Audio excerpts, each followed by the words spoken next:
Oh God. So every time every time I try to do something in a different window, this freezes the game, even in borderless.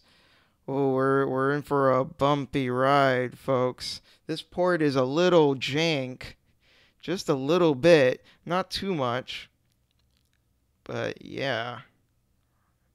Are we streaming? We should be streaming.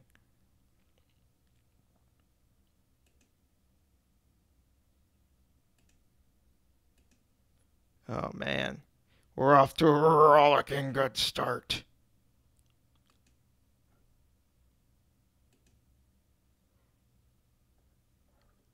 All right, need to get the stream out there.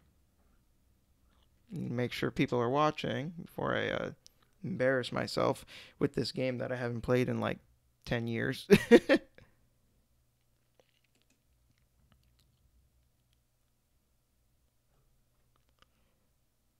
Huh, it doesn't even look like I'm streaming. It says I am. Let me stop.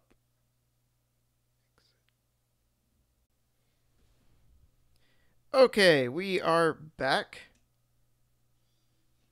Hopefully, all right. Hopefully things will run a little bit more smoothly. So, yeah. Okay, hold on.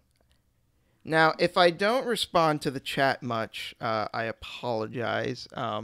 I have one monitor that has the gameplay footage. I have another monitor that has the chat on it. So, keep that in mind.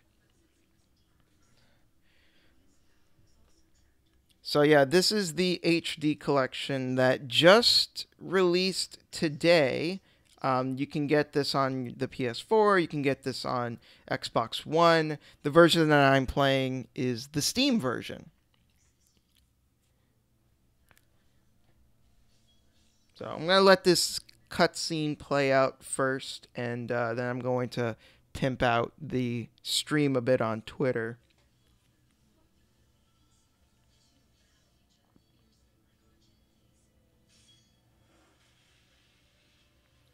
Yeah, this seems to be from what I've heard and what I've seen, it seems like kind of a lazy port. It seems that they literally just took the Devil May Cry HD collection that released on PS3 and Xbox 360, and they just bumped the resolution to 1080p.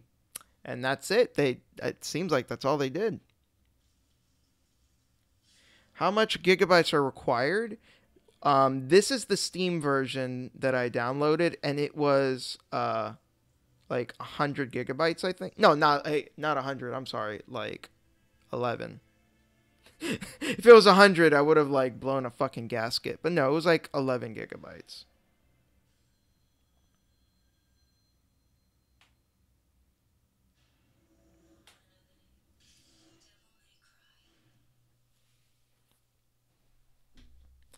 So hopefully I don't embarrass myself too much. It's been a while since I played this game. So let's see. How do I oh, yeah. I'm not sure where the link is so I can put this on Twitter. Oh well. That's a little weird. All right.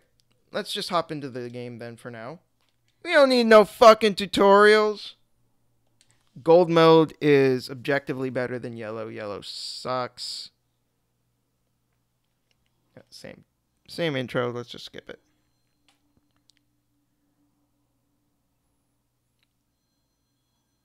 Yeah, I mean, I think they really should have given this to Blue Point. Blue Point have pretty much proven themselves to be ace at this shit.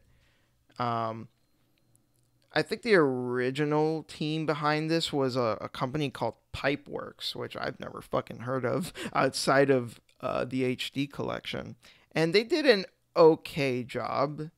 You know, better than the Silent Hill HD collection, which is a pile of dog shit. But, you know, it doesn't compare to anything Blue Point has done. Blue Point's Metal Gear Solid HD collection is fucking phenomenal. Um, their version of Ico was really good, and that is my phone. Give me 1 second.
Let's rock.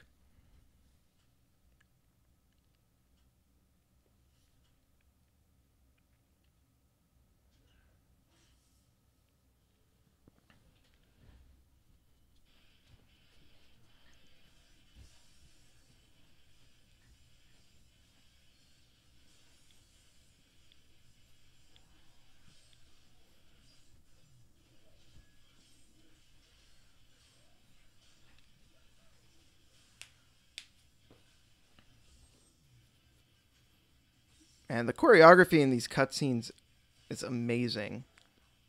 The choreography in these cutscenes, I forget the name of the person that did it specifically, but an interesting thing to know is that Hideki Kamiya was so impressed by him, he handpicked him to do the choreography in Bayonetta as well. And I believe he does them in Bayonetta 2.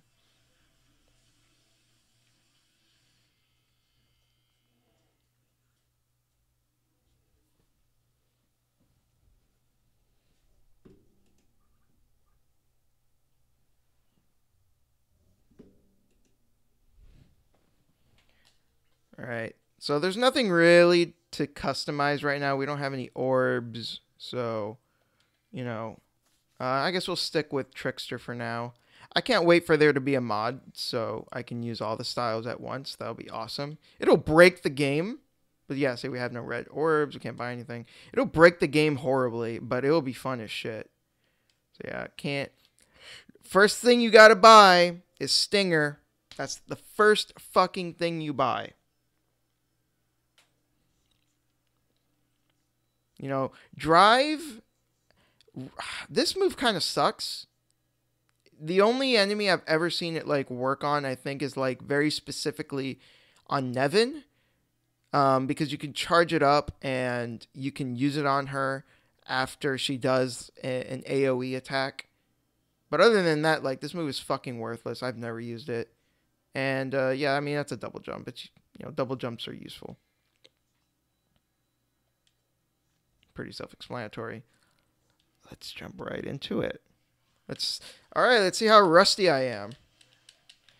And it also just feels weird playing without Stinger, because Stinger is such a pivotal part of his moveset.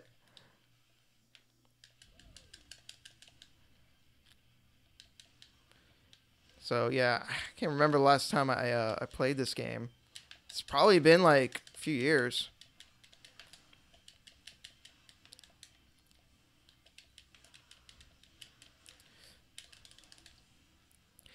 I'm a little rusty. Let's see if we can shake off that rust.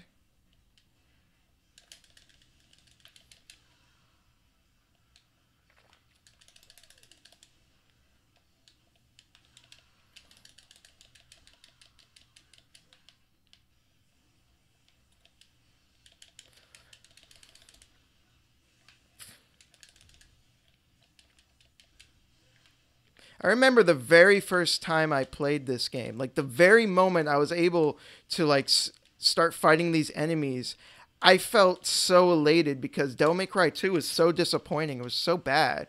And then when I was so worried that this game was going to be bad too, but I knew right from this first level that this game was going to kick ass.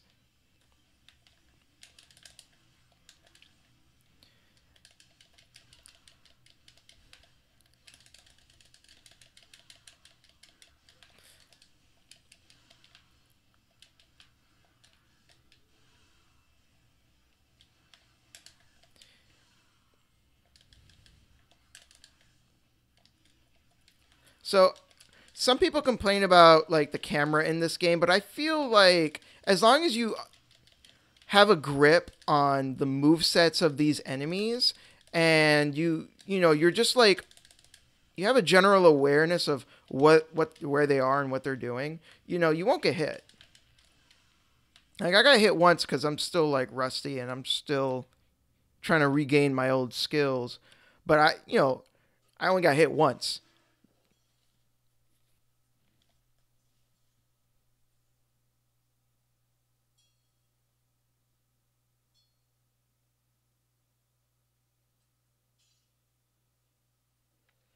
You tried playing Kingdom Hearts and couldn't stand it after 30 minutes of gameplay. Well, the intros of both Kingdom Hearts 1 and 2 are really boring slogs. You got to get past those intros, and eventually the games, both Kingdom Hearts 1 and 2, become a lot better. Um, Kingdom Hearts 2 especially. Kingdom Hearts 1 is pretty old and janky and clunky. Kingdom Hearts 2, I've been playing that recently, holds up surprisingly well and plays like far better. Playing Kingdom Hearts 2 again has really made me appreciate how much of a quantum leap it was compared to the first game. So yeah, still got an A rank, not too shabby. Featuring Dante.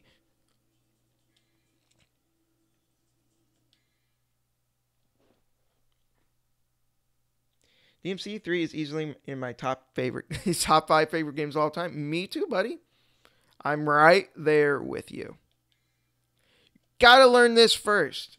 You just gotta learn this first. He feels incomplete without this move. This move feels so integral to his playstyle. Like it feels wrong not to have it.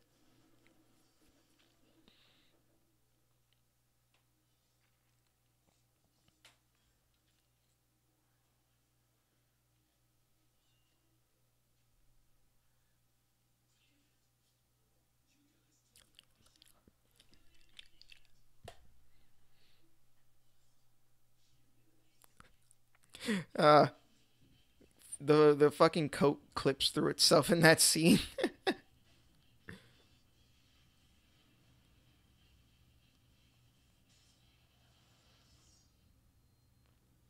I feel like in this game in particular, they really nailed Dante's personality. He didn't really have one in Devil May Cry 1 or 2, especially not 2. He at least had a little bit of personality in the first game. But this game is when they really nailed him. They really understood like what his character, what his character actually was. He's very cheeky, sort of over the top,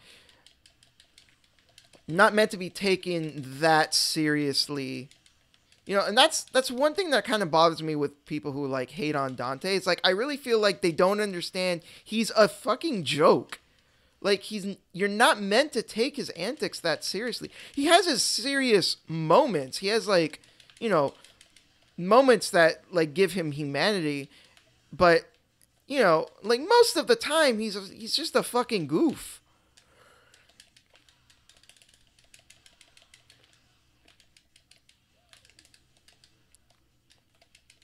Yeah, now that I have the stinger back, the games feels a little better to play.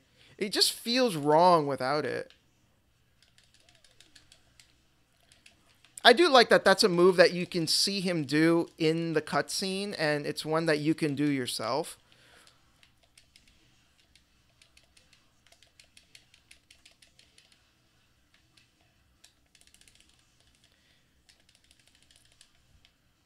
See it with the okay, yeah, this guy usually got to shoot. So with the red enemies, I think one reason why some newer players would have trouble in these beginning areas is because those enemies, the red ones, the one I just shot at, um, have a tendency to jump back and then do a slash. So as long as you keep that in mind, that exact move, which is their main form of attack, then you're not going to have a hard time.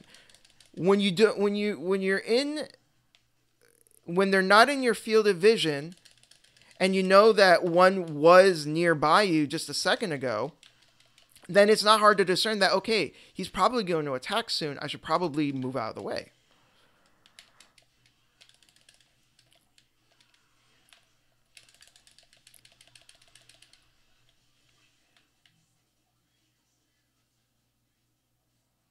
All right, here's the first kind of sort of boss of the game. I say kind of sort of because he is technically a boss because he does have a life bar, but he not long after he's going to have no life bar, and you can fight him as a regular enemy. He is treated as a sort of mini boss of sorts, not really even a mini boss, just kind of like a slightly stronger enemy than usual type of deal.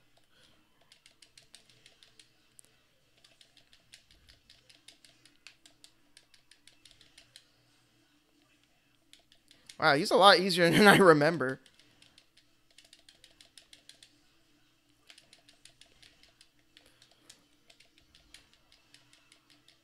Got him.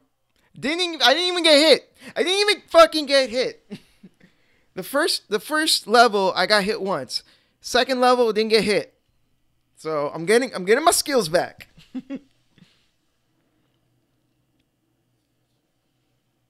Edge. Fun fact, someone was a Power Ranger at some point. Who? Southworth? I don't know who that is. But Dante isn't even edgy. Dante's what? Okay, what? Why would anyone say Dante is edgy? He's a fucking goof. He's a fucking goof. If anything, Virgil's the edgy one. Last met. The time go.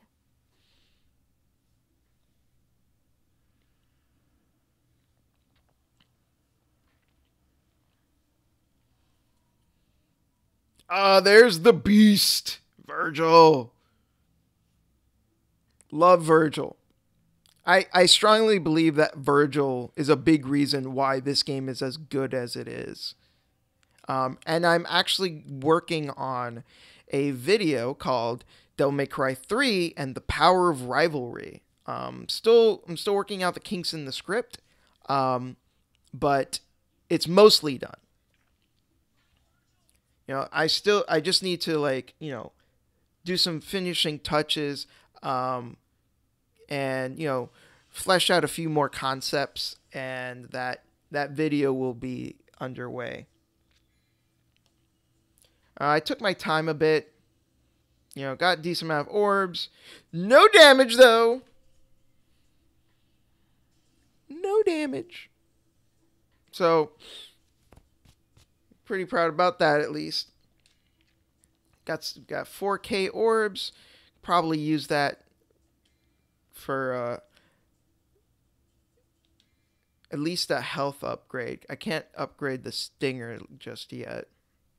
It's so obvious which were the cutscenes that were done in engine and which ones are video clips.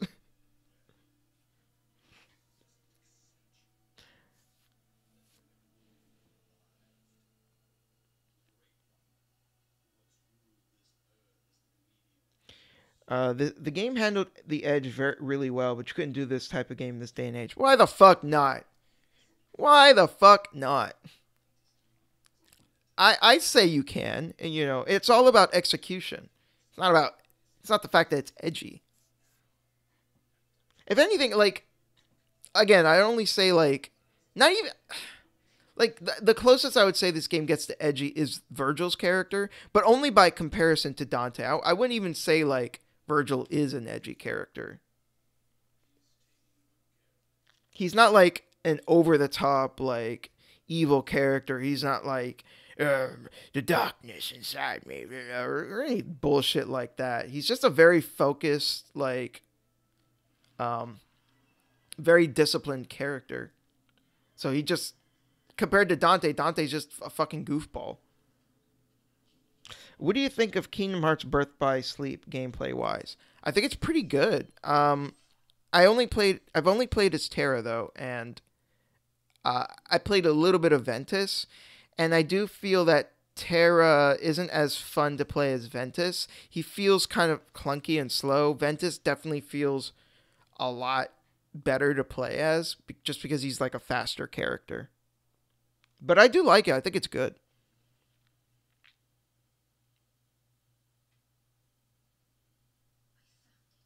Because stupid people nowadays criticize everything. Yes, I don't want to. I don't want to throw shade on the people behind this channel. I'm sure they're fine people, but I really dislike. Oh, before I say this, there's a 3 right there on screen to represent we're on mission 3, and every cutscene does that. But what I was going to say was, I have nothing against the channel itself, but more because I understand it's for entertainment, but the channel Cinema Sins has kind of bred a lot of bad habits in regards to critiquing narrative and critiquing film.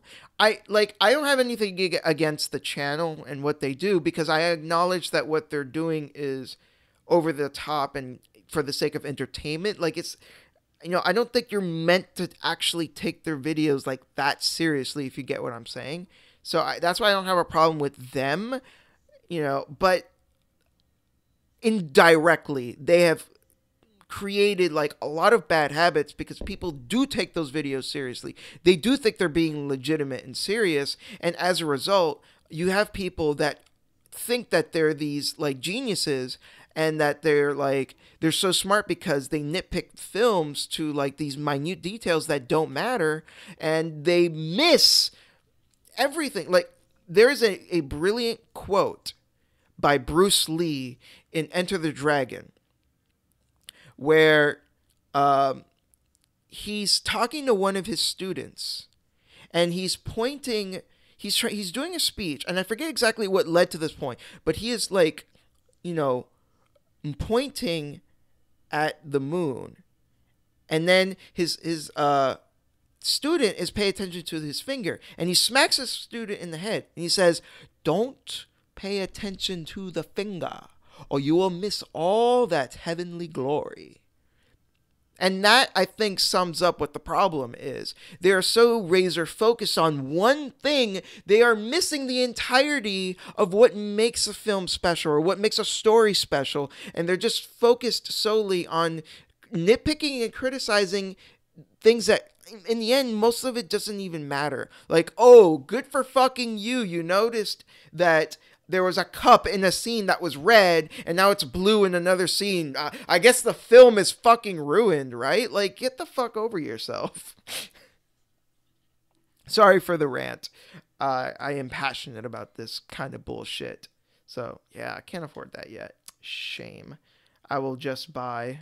I guess I'll buy a blue orb. Why not? Why not?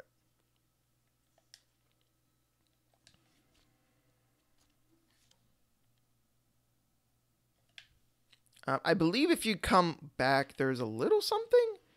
I know there's some extra enemies, but I thought there might be an item. I guess not. Must be my memory fucking with me.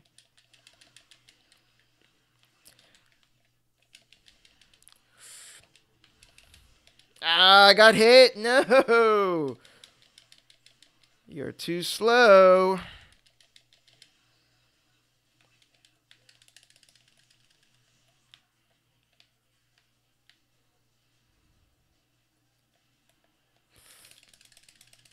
Fuck you, bitch.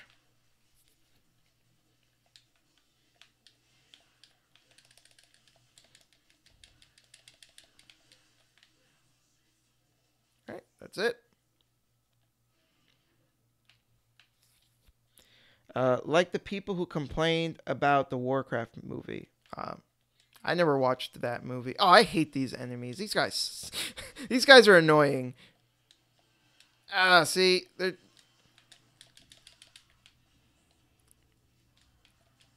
fuck you.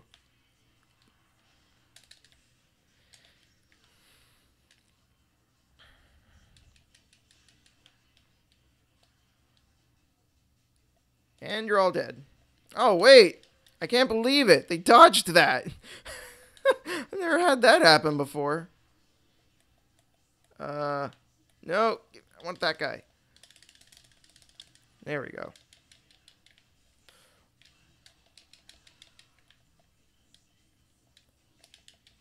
See the mirror and you'll see the fool. Even the song is like riffing on people. Oh, wait, did I like... Yeah, I directly smashed that demon right into one of those. Why do those blow up? That doesn't even make any sense. It's just a drum filled with like wood and fire. Why would that blow up when you shoot at it? Is it filled with gasoline too? They should have just put a red barrel. I mean, it's a nitpick. It doesn't even matter. But like, it is a little dumb. Well, this game's kind of dumb, but whatever. I love it. I mentioned on Twitter, this is like top 3 favorite games of all time. Easy.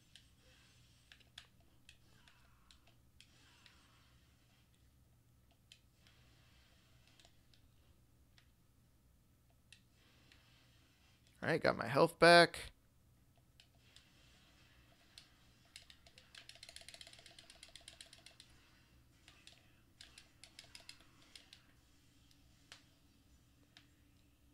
Sweet. Got the shoddy. Not bad.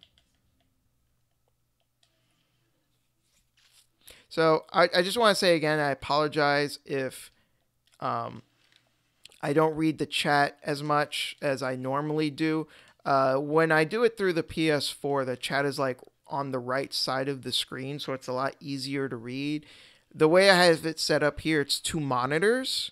So it is harder for me to keep track of the game and the chat. Not to mention, this is a pretty intensive game, so it'll be harder for me in general to like play it and pay attention to the chat.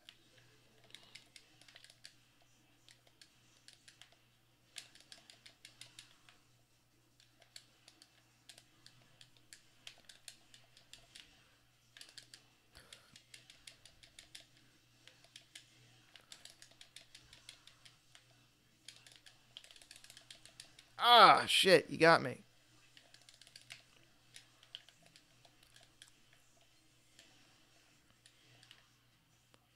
One move that's pretty cool that you get later on with the gunslinger is that you can use the shotgun for a stinger attack.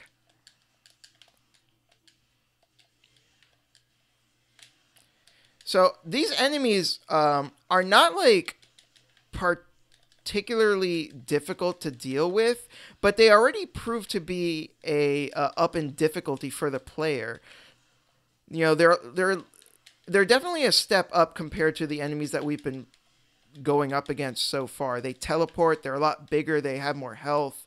Even though they only have that one move where they teleport and they strike, it is enough to just throw you off balance and add variety to what is, what seems to be a pretty samey enemy type at this point. You have the black ones, you have the red ones that act very similarly, and then you have this bigger variation which teleports. It just feels like an escalation of the same ideas. Shintai, how have you been? I've been pretty good.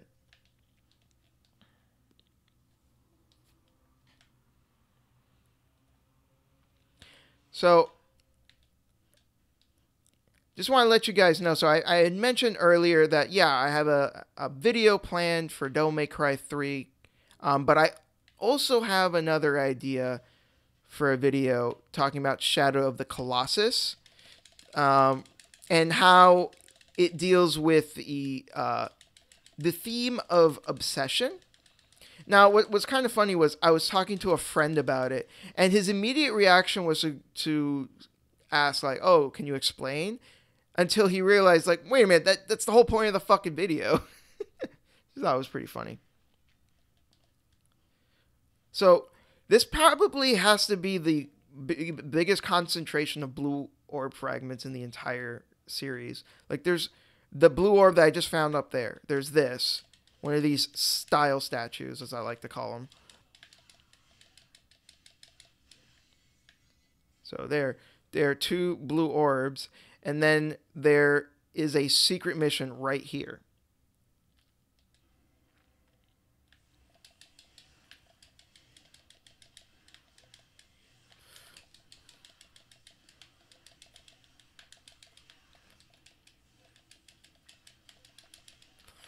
So this secret mission is all about just killing the enemies as fast as you can. Which, if I'm not mistaken, though, I don't think the game accounts for the fact that you're also playing in turbo mode. I'm not sure if that's true or not. It might. I may just be, misremembering. I'm not sure.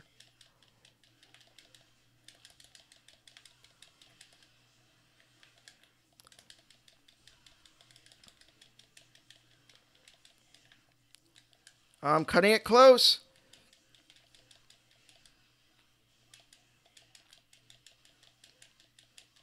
Got him. That was very close.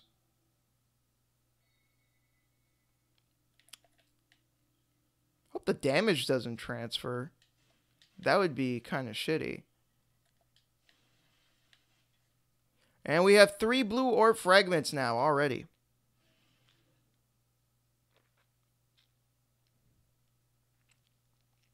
No F-Zero. Man, I'm sorry, but I mean, no offense, but you're not getting F-Zero. I'm sorry. That's never happening. I just don't see Nintendo bring. Maybe they will, and that would be cool. But yeah, I don't see it happening.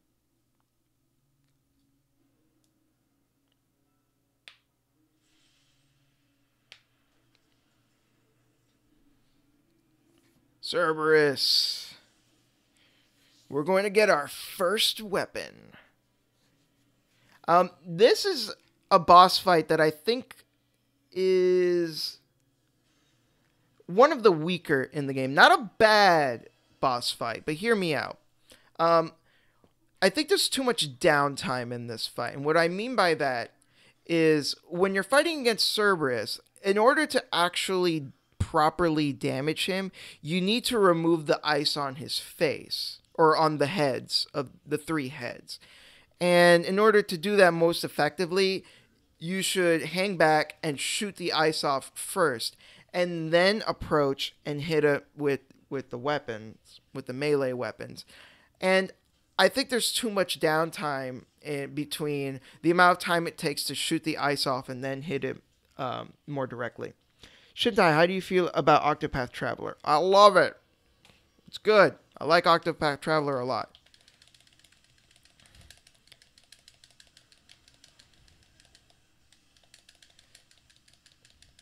Or maybe there isn't that much downtime, and I'm just a fucking liar because I didn't take long at all. I guess my memory is just fucking with me. If I remember correctly, if you hit the legs, that also, yeah, that fucks him up really bad, so.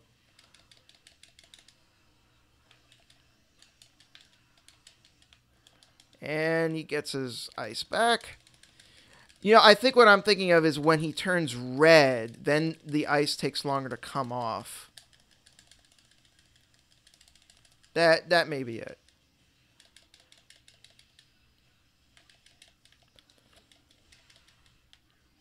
And fuck you.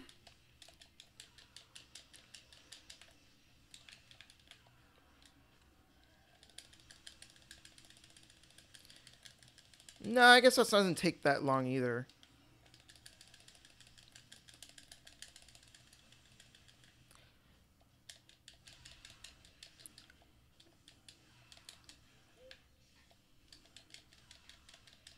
Did I take off ahead? Yeah, I did. I think I did. No, I didn't. Not yet.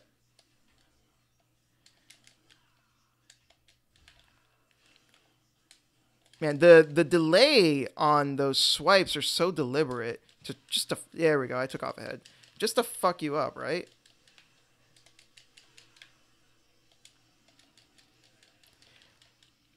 If you pay attention to the back legs, they're like not even fully modeled. They just look like shit.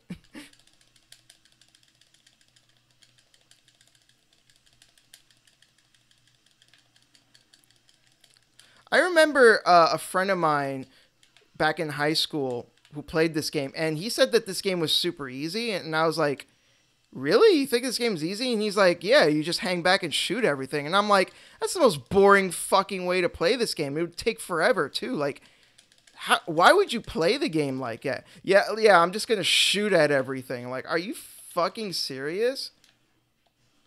Oh, my God. Oh, I'm cutting it close.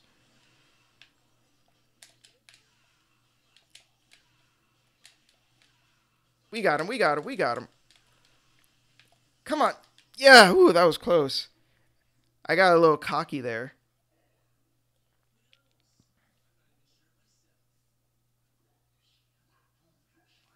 That's how you play Devil May Cry 4? Why would you play it like that?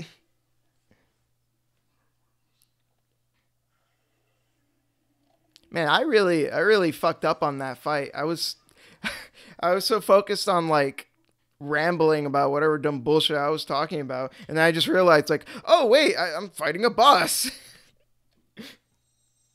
And he's almost got me. But no, I got him. Oh, you meant 2. Well, Don't Make Cry 2 is a different story. Don't Make Cry 2, you can pretty easily play that game not really using your melee weapons. 2 is a piece of shit. 2 is fucking terrible. I actually have a friend who likes Devil May Cry 2, and he doesn't like any other game in the series. He only likes 2. And it just boggles my mind. I'm just like, what the fuck?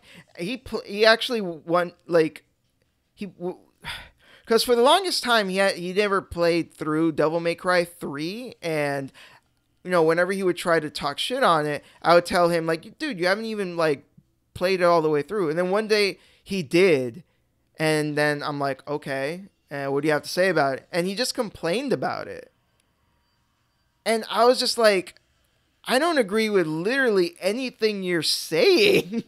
It seemed so ridiculous to me. I mean, I don't want to just make fun of him. Like, his opinion doesn't matter. If you prefer Devil May Cry 2 over 3, that's your opinion. But, like, at the same time, to me, that just seems ridiculous. I can't deny that. I'm not going to hide from that. I'm going to, like, I just think that's really silly. It's, to me, the gap in quality between 2 and 3 is so obvious. Like, 2 is so obviously like a poorly constructed game, and it's so obvious to me that 3 is a far better game in every respect.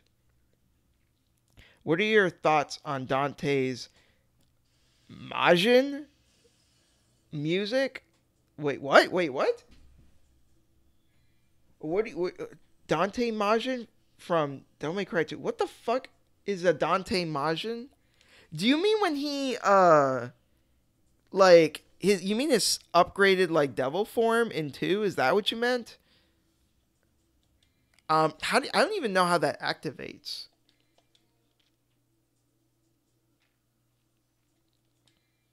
Everything Devil May Cry 2's gameplay wasn't meh. It was bad. It was straight up doo-doo.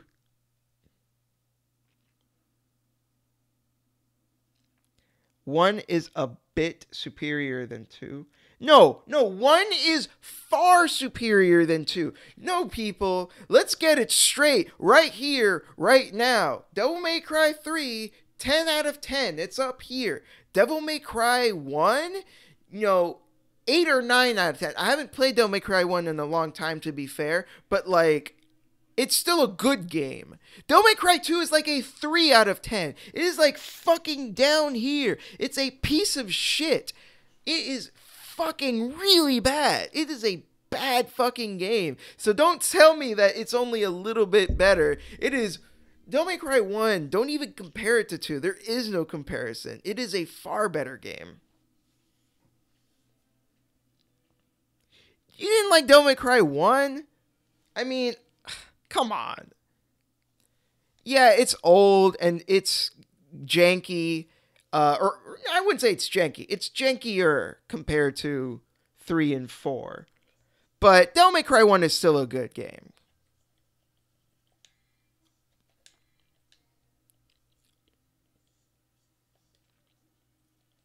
Let's see. What else can I get? I think I can upgrade the guns. Yeah, I'll upgrade the guns. Why not?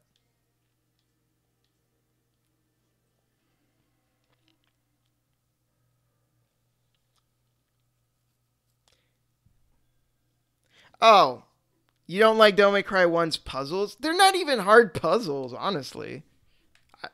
Honestly, I didn't mind the puzzles at all.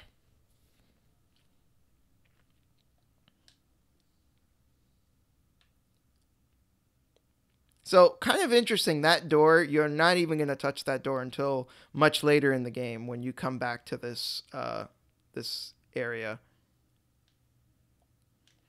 If I remember correctly, yeah, you can run up walls with the trickster.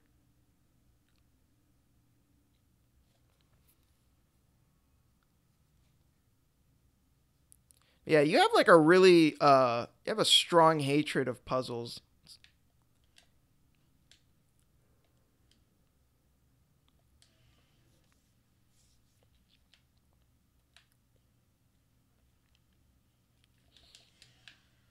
Oh yeah, we have a new weapon. Let's try it out.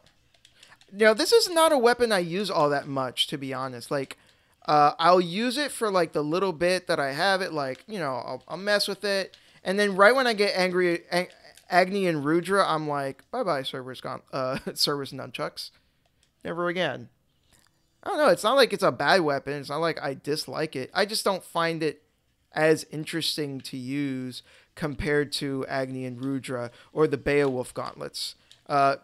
So Rebellion, Agni and Rudra, Beowulf gauntlets, those are my go-to weapons. And I will almost always have Rebellion equipped. I almost never unequip Rebellion.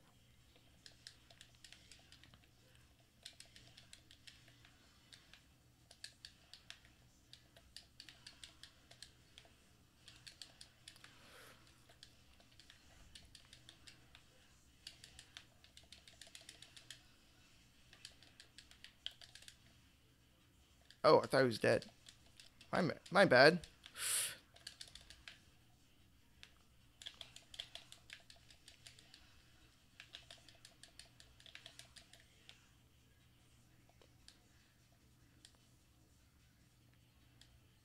Where is that guy?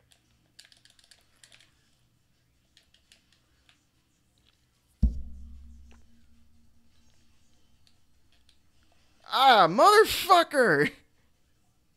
Motherfucker!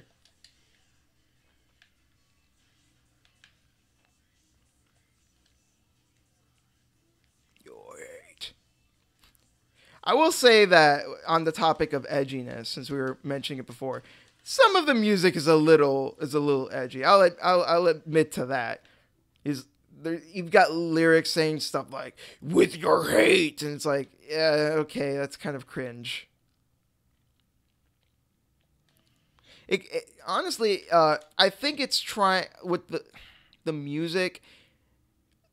The music, I think, in a sense, like there's two types of songs in this game, right? There are the rock songs, which are supposed to appeal to the more over the top nature of the game, and then you have the operatic songs, which appeals to the gothic nature of the game. And I think they missed the mark a little bit with the rock songs. The gothic songs are perfect. They sound great. They sound, some are like really beautiful. The rock songs, like, if we're talking about instrumentality, they're fine, but the lyrics do sound a little too edgy sometimes. Although they do throw in stuff like, if you look in the mirror, you'll see the fool, which is cute. It's like, okay, that works well more with like the punky nature of the Devil May Cry series. If I remember correctly, there are some orbs on the wall to the right or the left. So I guess it's to the right. Yes. How much orbs is that? It's not even that much. Okay, so I was talking before about how that third enemy type, another escalation on like a similar enemy that we've been facing. And now we have not an escalation, but something I would describe as a sidestep. These guys feel like they're on par with the large white ones, but they're different. So I wouldn't go as far as to say it's a subversion, but it is a twist on like, oh look, this isn't necessarily a stronger enemy type, but this is a different enemy type, one that has its own moves and has its own tactics, but is clearly superior to the smaller ones.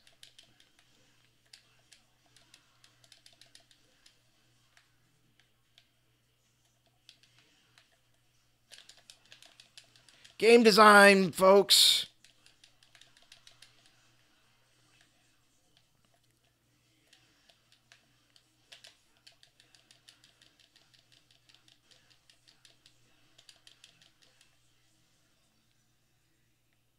So there's only one extra combo I know about with Cerberus, which is this one. I think it may have another one, but I'm not sure.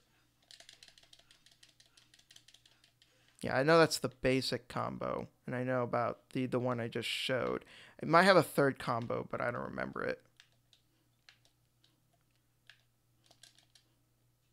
Ah, give me the fucking orb. Yeah. Refill my life and extend my life bar.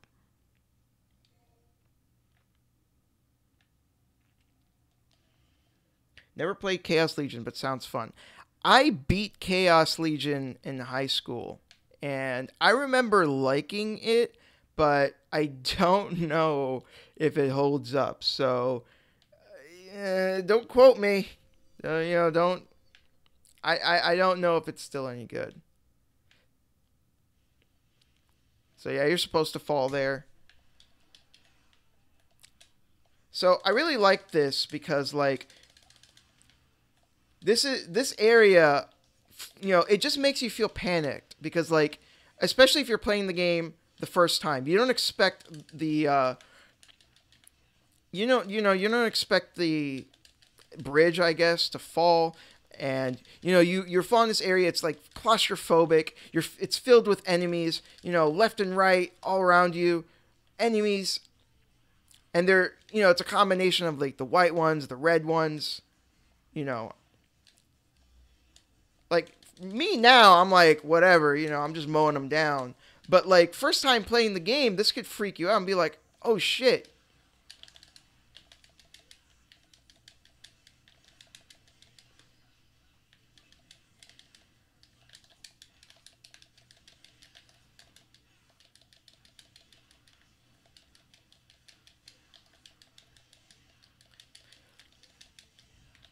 I think the best description that I've ever heard for Dante's sword animation is crunchy. And it was something that was missing in Devil May Cry 4, unfortunately. Look at the way that Dante slices his sword. There's something very snappy, weighty, and satisfying about it. Especially whenever you hit an enemy. There's a particular sound effect that you hear, a clashing sound that amplifies it even more and makes the sword even more satisfying to use. Now, of course, if you're fighting, like a really fleshy enemy like this, that sound effect doesn't occur. It's like a more slashy sound, but it's still very effective. You hear that very gross Oh yeah. This enemy I think is very weak to Cerberus, if I'm not mistaken.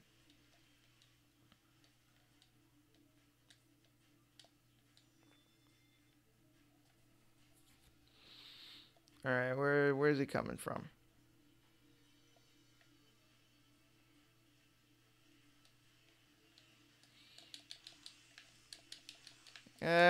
Wanted to get on top of him.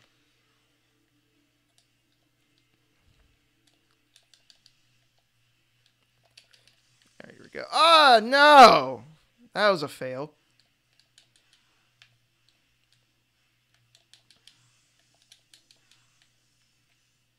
I fell right off him like a fucking goof.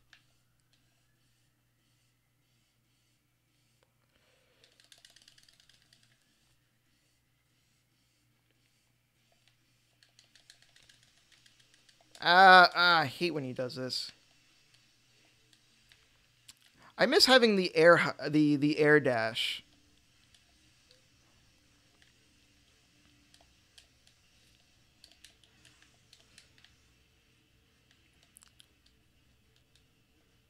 All right, let's get the drop on him.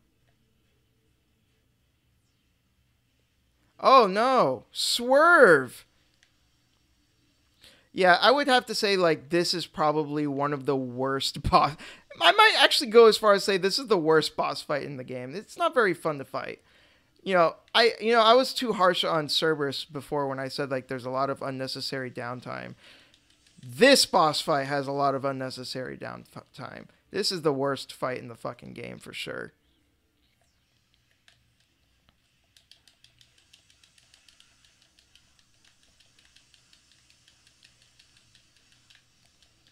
Well, that took out a huge chunk of his health.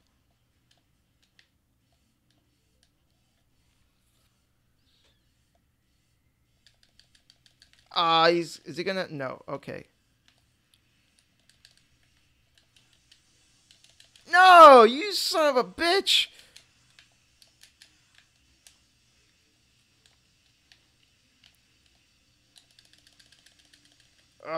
See, this boss is not it's not a terrible boss fight, but yeah, I feel comfortable saying it's the worst in the game. It's just not particularly great.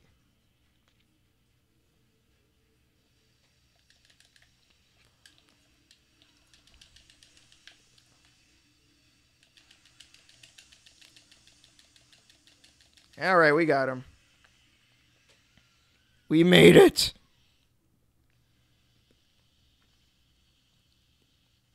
Yummy.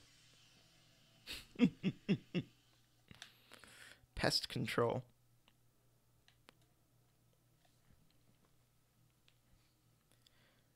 Oh man, Devil May Cry 4, particularly the special edition version, added this really great feature where if you run a certain amount, then Dante and Nero will run really quickly. And in the special edition version, they made it so that it's like almost instantaneous, and it makes that game so much quicker.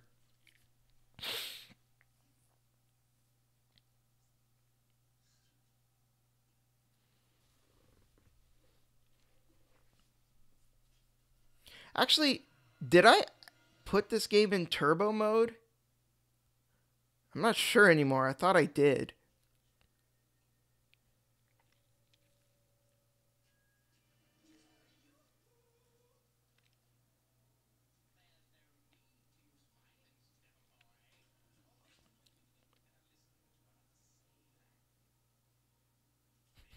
I love this character.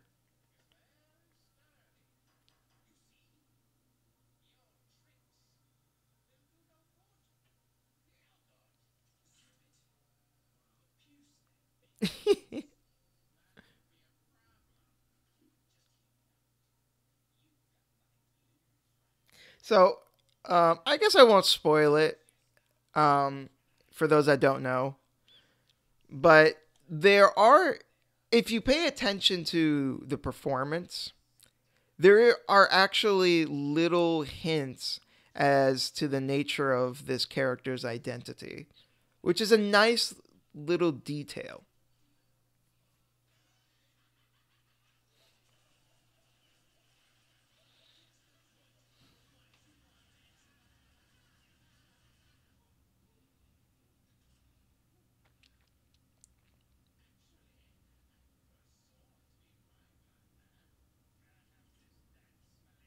So this is something I find kind of weird. So like Jester goes through the trouble of showing Dante, hey, you can use the sword on this switch thing to open the door. Um, it almost feels like this is supposed to be the introduction of a gameplay mechanic that got dropped, but they left the cutscene in. That's kind of how it comes across to me.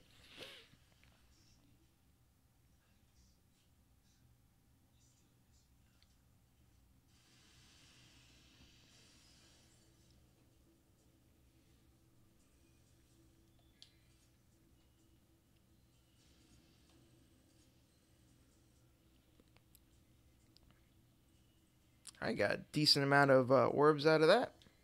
See what we see what we can buy.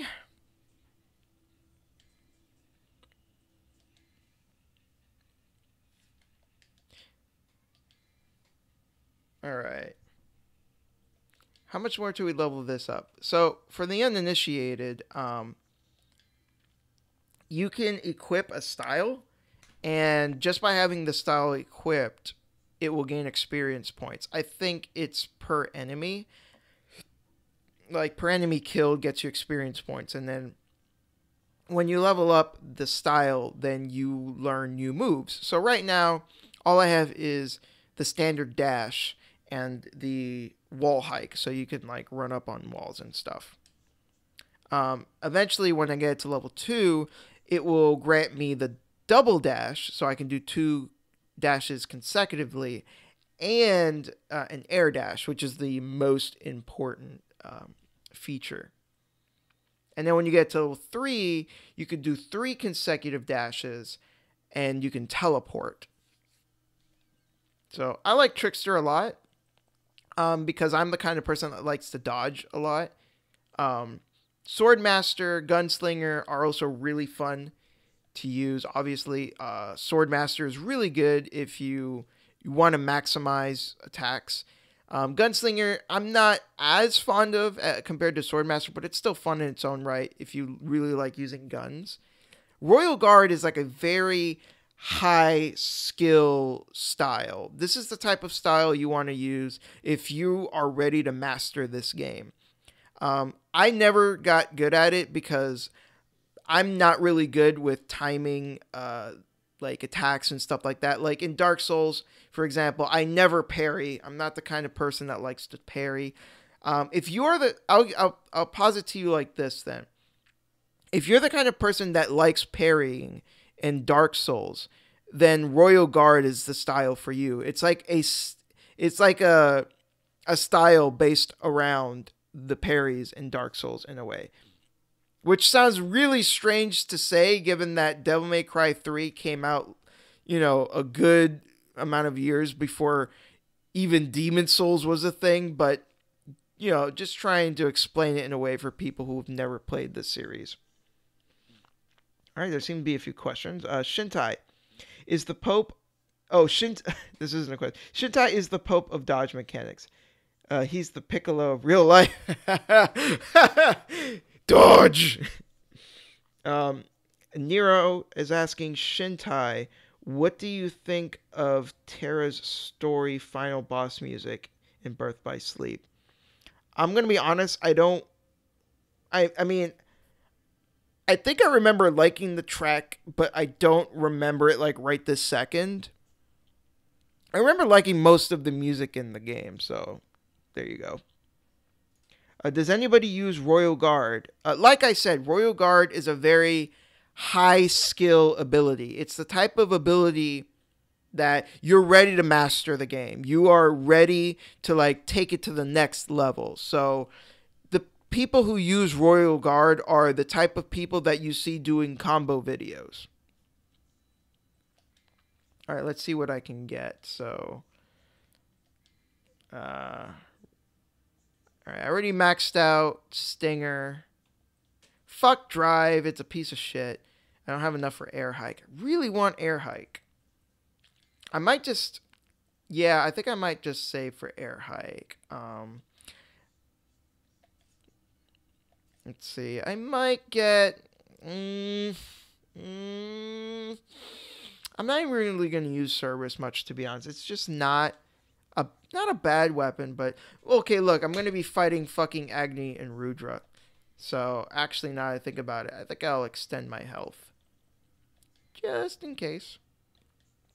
There we go. So, once I get Agni and Rudra, bye-bye Cerberus gauntlets. Know what I'm saying? Again, not a bad weapon, but I just don't think they're as fun or as interesting as Agni and Rudra Beowulf gauntlets. I never really used Nevin much either. Nevin was kind of like a weird, funky weapon.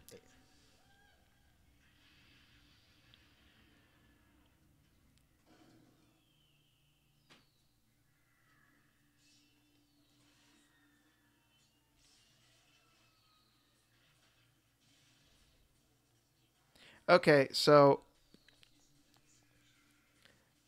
when that one on the wall falls down, it is a number 5. You see the blood splatter? Number 5. Yeah.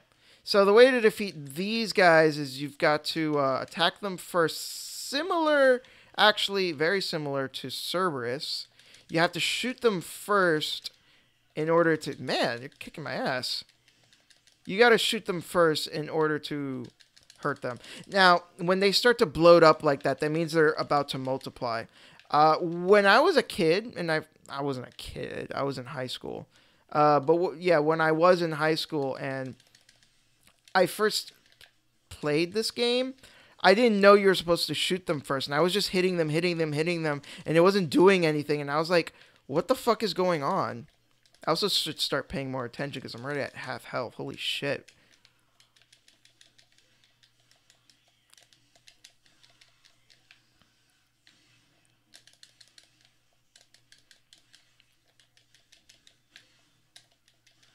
Okay, there we go. Got some health. See what I mean? He multiplied.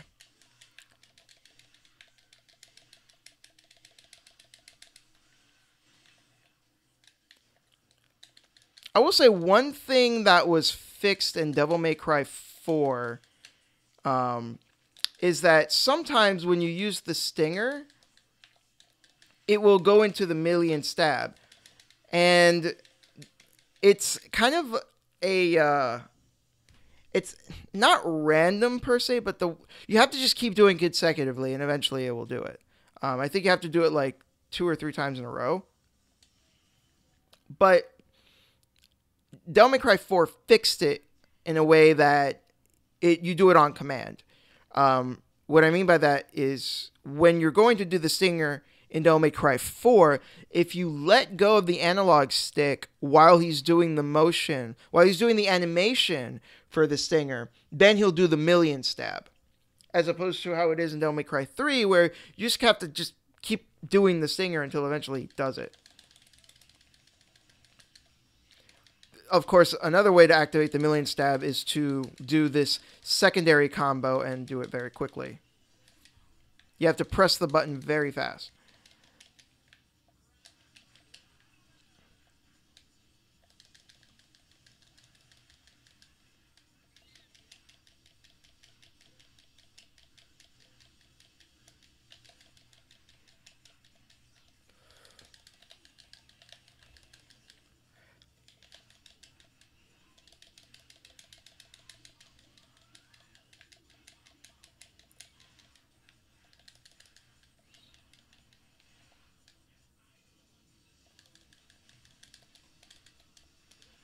Damn it.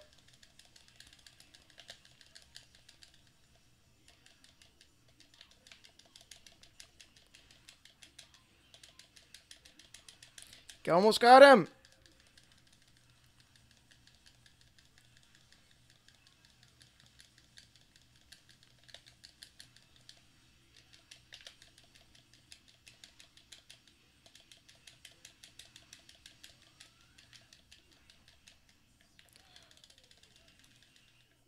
And we got him.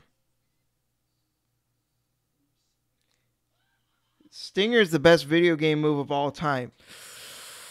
I can't even argue with that. It's my favorite move in all of gaming. I never get bored of it. Yeah, all right. And now we have one of my favorite moves, the Sky Star. I love this move. It makes traversal so much easier. It makes combat a lot easier. Like, it's just a godsend, this move. And I, I say that as it fucks me over. Typical. Okay, so we're going to need the Quicksilver in order to traverse that.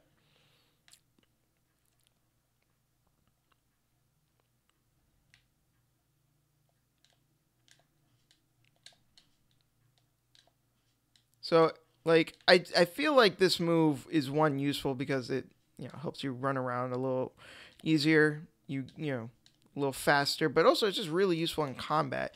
It helps like close the distance if you're like still in midair, or if you don't want to use a stinger, or if you don't have rebellion. Just a great move.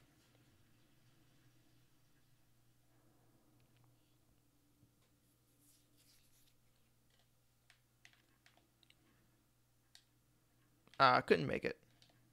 Not that it really matters, anyways. Okay, so yeah, we have the Vajra here, or the Vajra, however you pronounce it, and we have to take it to the room that had the archer motherfuckers.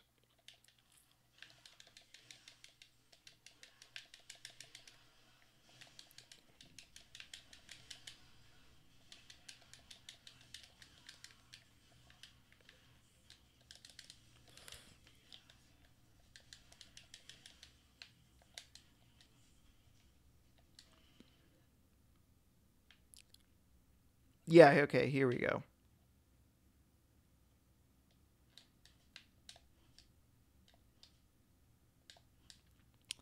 Just put this here. So, kind of an interesting little tidbit is that you can play through this game as Virgil, and this is a very Dante thing to do, right? But if you're playing as Virgil, Virgil does the same animation, which is not a very Virgil thing to do. Um, just kind of a funny little thing. It's not really a big deal. It's not like when you play through the game as Virgil, it's like canonical or anything. It's just like a fun mode that they threw in.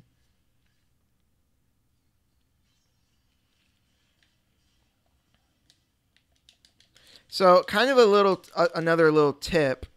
If you're on a ledge and you like either stinger or dash to the ledge, Dante will do this leap, and it's a nice leap. It'll help you to get to places.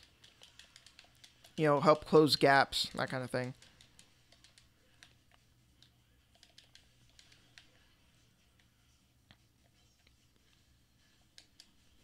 God, motherfucking hate these guys. There's a secret mission where you have to kill like 4 or 5 or 6, I forget the exact number, of these types of enemies without getting hurt once, and it is a fucking just it's pain in the ass. Because you're like constantly dodging, constantly trying to hit these motherfuckers. I guess if you're like a Royal Guard Chad, then maybe it won't be too hard. And you're just like, oh, just fucking Royal Guard everything. But like you need really perfect timing in order to do that.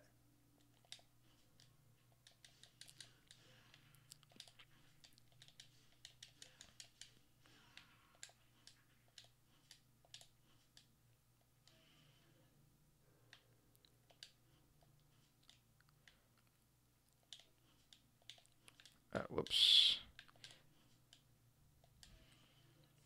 All right. So now that we have what we need, we just need to go back to where we were. And then we can use the Quicksilver to walk across the gap.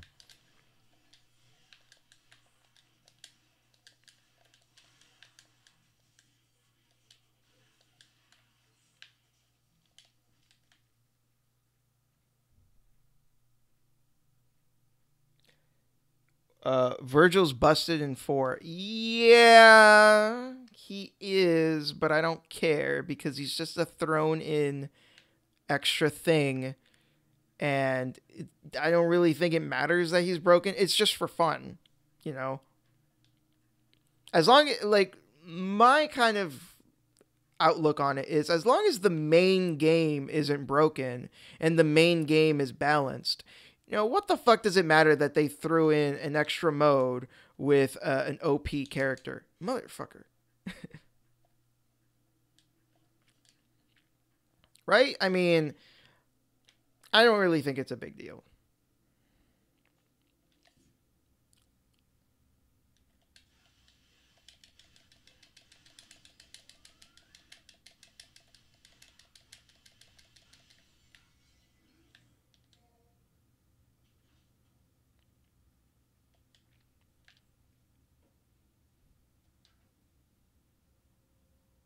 Trish is kick ass in DMC4. I agree. She's a lot of fun in DMC4. I heard that she's surprisingly decent to play as in Devil May Cry 2 as well, but I never bothered to unlock her. Because fuck Devil May Cry 2. Okay, remember that special mission I was talking about? Defeat all enemies while taking no damage. Oh. Alright, let's do it. Okay, so there's 4 of them. Okay, hopefully it won't be too bad. Ah. God, oh God. Okay, looks like I'm doing decent. Don't get cocky.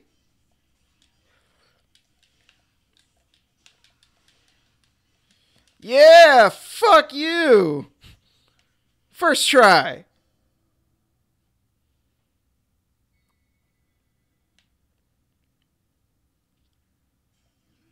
Aw, yeah.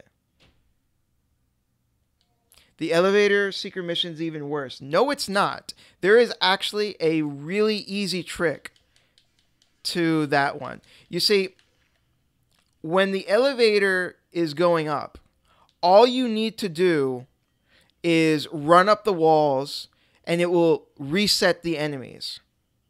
See, you just need to keep... If you air hike and if you run up the walls, and if you go up high enough, when you fall back down, there will be no enemies.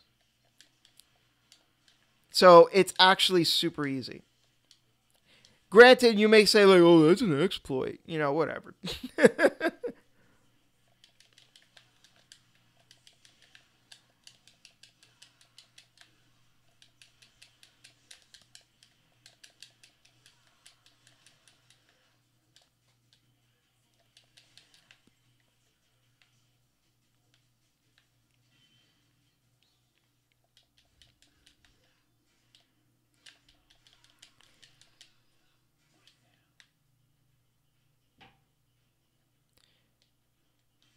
You never knew that? Yeah. Let me see if I can do it here. I think you need the air hike to get enough height to do it, but let me see if I can do it. No, yeah, okay, yeah, no. I'm pretty sure you need the air hike to make it work.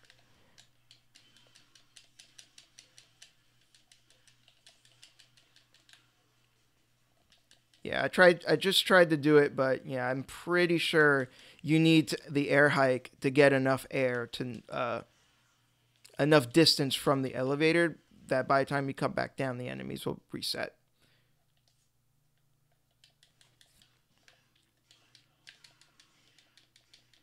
Shintai, how do you feel about the Yakuza-esque Fist of the North Star game? I want it.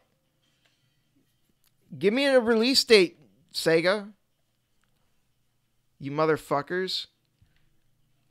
I'm going to be honest. If it wasn't for, I think, Valkyria Chronicles and Yakuza, I don't think I'd care at all about Sega.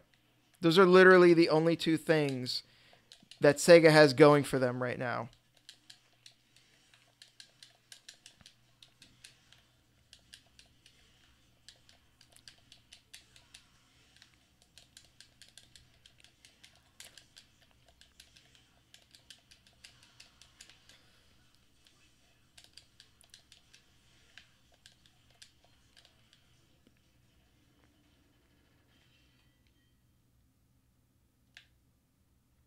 Okay, if I remember yeah, I was gonna say there are some orbs around here. There might be one here. Yes.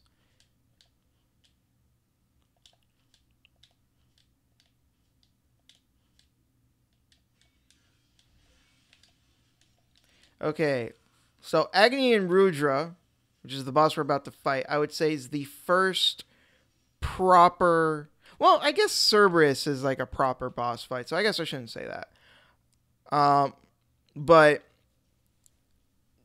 I would say like this is where the game's challenge makes itself like truly known.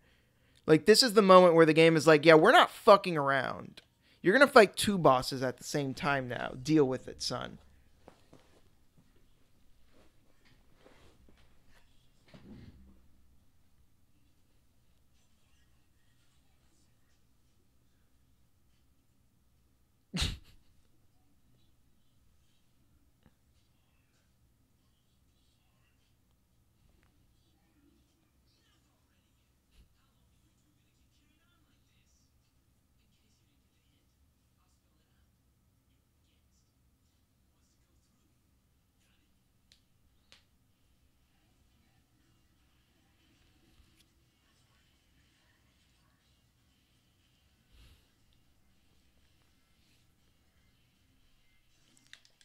So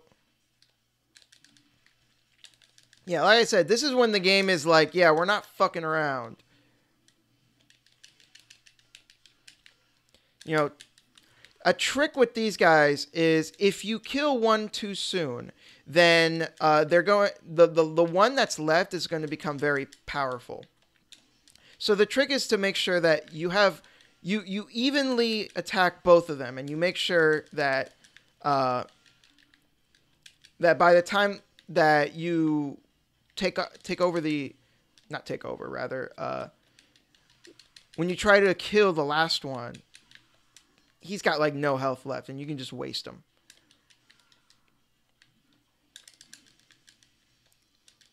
See, like right now, I should probably focus a little more on the red one. Um, you can also make it so that they attack each other if you're really savvy.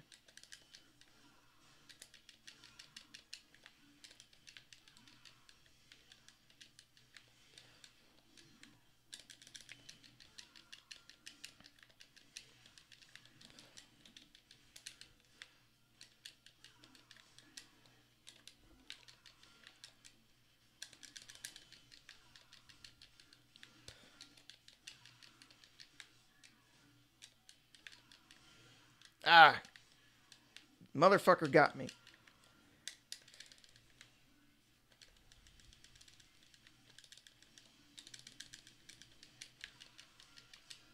So yeah, another trick that you might want to keep in mind is if you want to keep in the air, right? Keep shooting your guns, especially Ebony and Ivory. I would recommend never unequip Ebony and Ivory. They should always be a default weapon for situations where you want to keep in the air. That's a very important strategy in this game. Is you want to make sure that aerial combat in general, I would say, shit, that motherfucker he jumped right into me. I don't think I've ever seen that. But like aerial combat is like a very important aspect of the combat in Devil May Cry, particularly 3, more so than like in 1.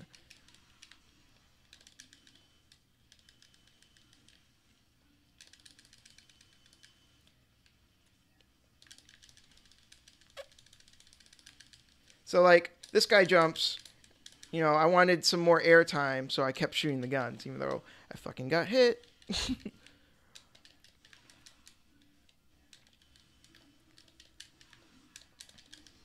But you see how useful this air dash is? Like, I am spamming the shit out of it.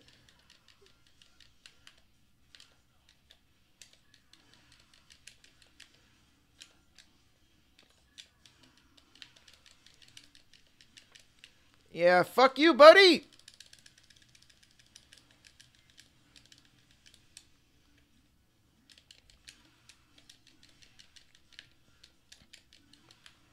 You should also be aware of what the other brother is doing if you're like focused on one, because they're not chivalrous. They will attack you while you're trying to attack the other one.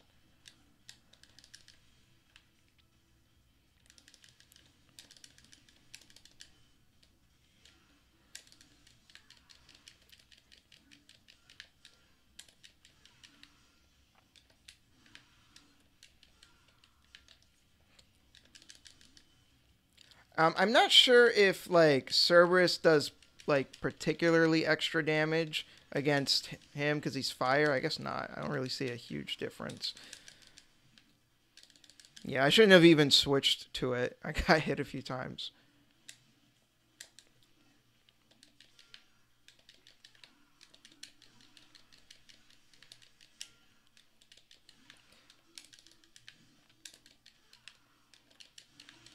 Yeah! So he's down.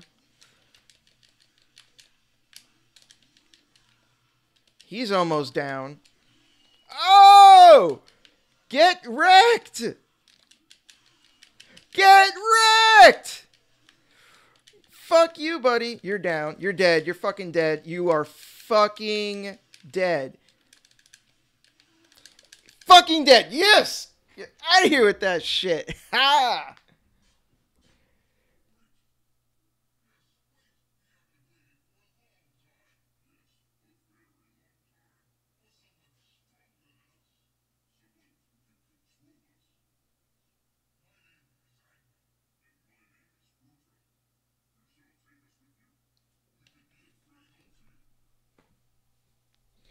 I don't think Agni and Rudra inspired Ornstein and Schmo. I don't. Well, maybe, now that I think about it, in the sense that, like, yeah, when you kill one, it empowers the other. Ornstein and Schmo might have. Oh, wow, I never thought about it. Yeah. They might have been inspired by Agni and Rudra. That's weird. I never thought about that. And now that we have Agni and Rudra, we can say goodbye to the Cerberus gauntlets, because this weapon is way better if you ask me. That seems kind of mean. He's just like, you are weapons now.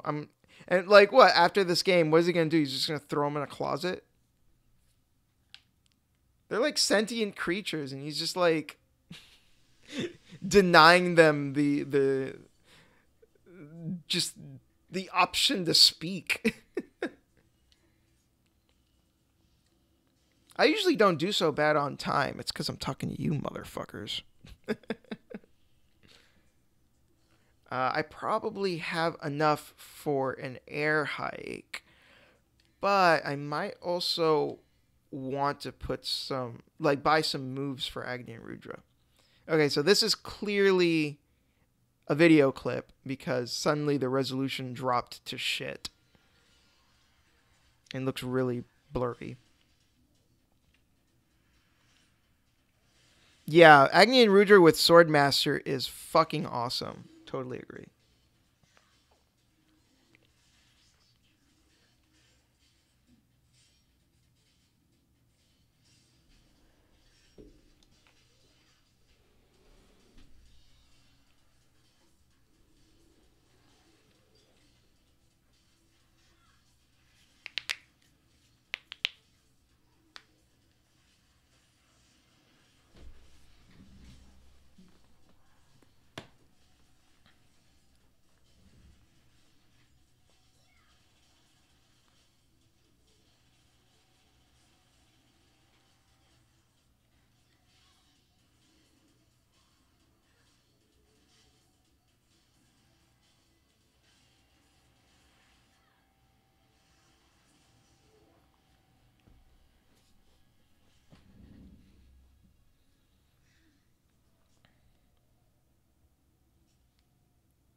Oh, by the way, this will. I'll probably upload this next week, just because I already like uploaded an episode of the podcast. I don't want to, you know, put out too many uploads too frequently or too close to each other. But I will be making a like future of the channel video. Don't freak out.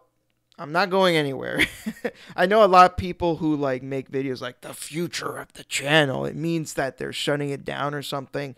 I'm not doing that. I'm not going anywhere. It's just an update video. I'm just calling it that because that's basically what it is.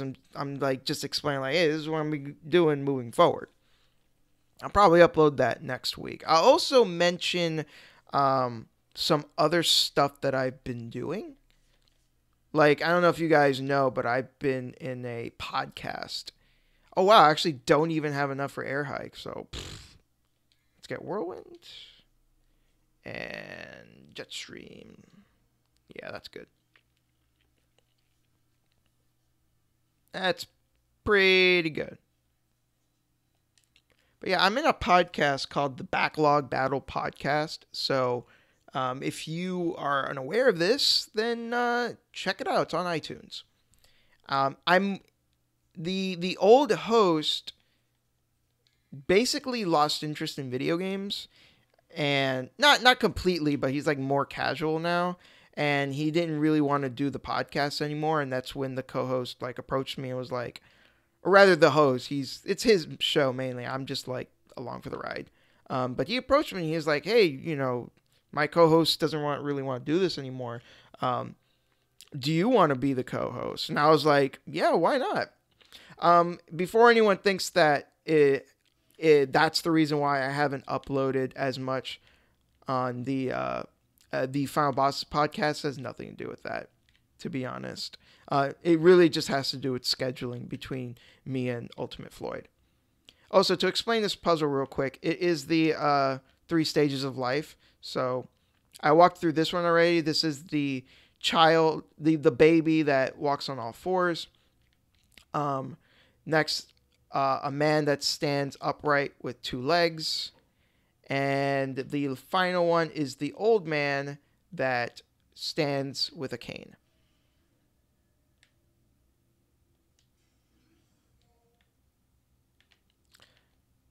And let's get out of here. By the way, Shintai, you should check out Alex's community question videos. Well, since he asks me them on the podcast itself, yeah, I don't usually like watch it. Which one's this one? Technique. And this one is... Okay, yeah, so this one I think is the combat one. Oh, no, wait, it's not. I just need to jump through these things, which is pretty easy.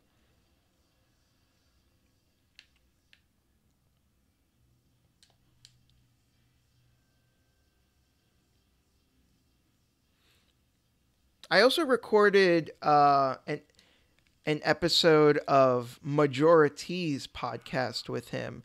He said that will be uploaded on Friday, so I will definitely pimp that out in my next video. I shouldn't have hit him. I shouldn't have fucking hit him.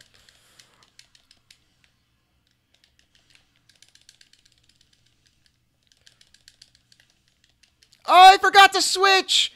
I'm so stupid. Ah, I forgot to switch. Okay. I'm sorry if you can hear my dog. My dog is very loud and annoying. She's also very paranoid. You guys don't know how many recordings she has ruined. You literally have no fucking clue how many recordings that dog has ruined.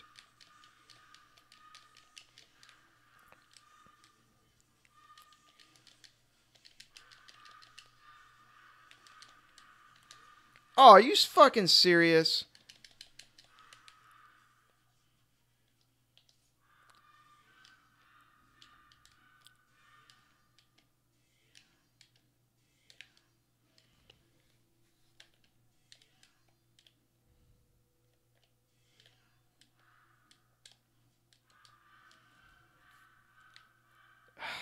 She's really bad. I'm sorry.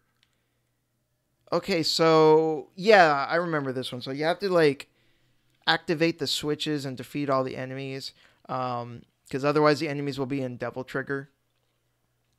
So when you play the game on Dante Must Die mode, the enemies will have this same aura to activate their Devil Trigger. Now, I believe in the original Devil May Cry, it activates based on how much time you've spent in the room.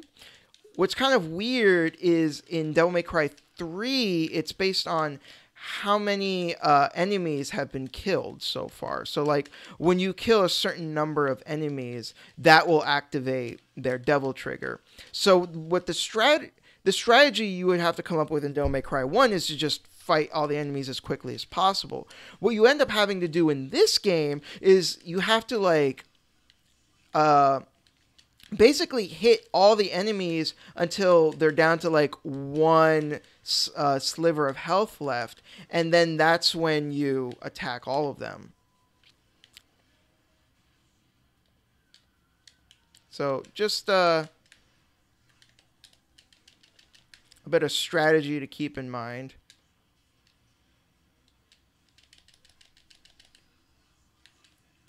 I mean, I don't know how many of you are actually going to go out of your way to play this game on Dante Must Die mode, because it's pretty fucking hard, but, you know. I am here to give advice. Oh yeah, I almost forgot about that move. It's not a move that you can use very often, it's given how contextual it is, but it is pretty funny.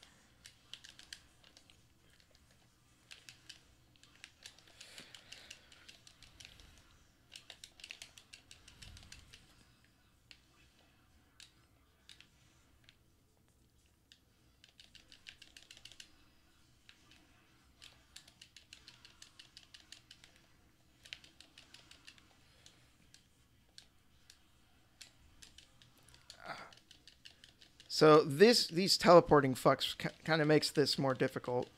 Ah! Got hit by the red one of all things. Really?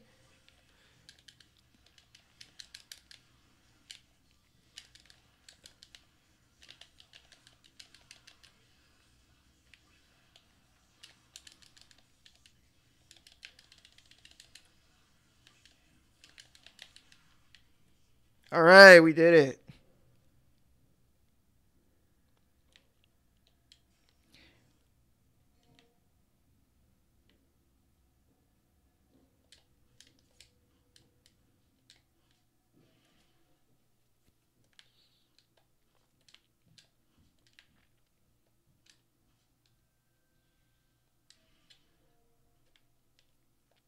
Alright, so when you're playing through this level normally, you can only, not you can only, but you don't have to get all three, right? As you can see here, it opens the door. But if it's your first time through, you should do all three so that you can get this. Artemis. Now, I actually don't even use this weapon, but, you know, I wanted to pick it up anyways. I usually stick with ebony and ivory and...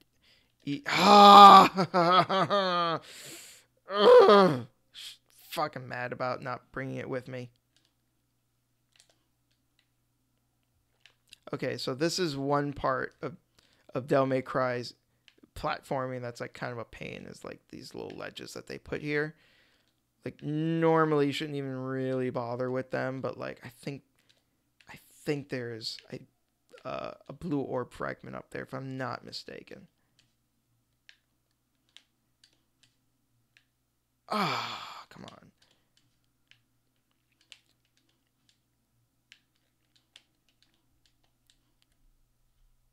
All right, well, activate the cutscene, so whatever.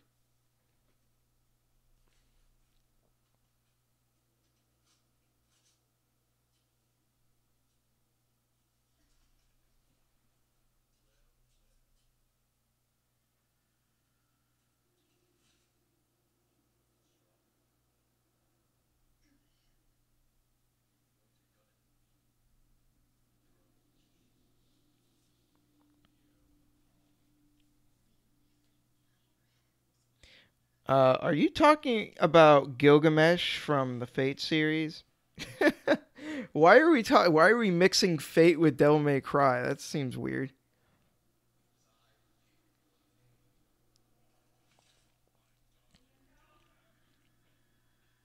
That's fucking creepy.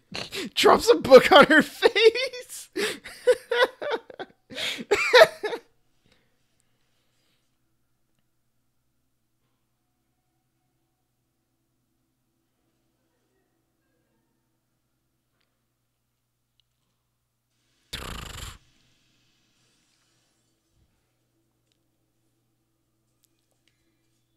All right. So let's save.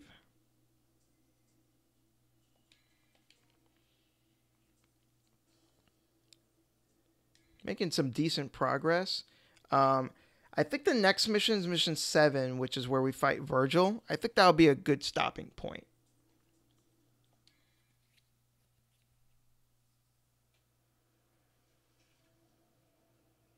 Just gotta remember to switch to fucking Agni Rudra. God damn it. So stupid.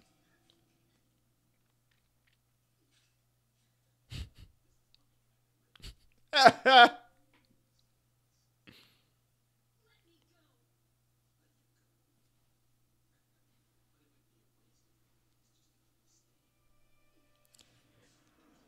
This is so stupid, okay? This is fucking dumb. Like she she didn't need to do that.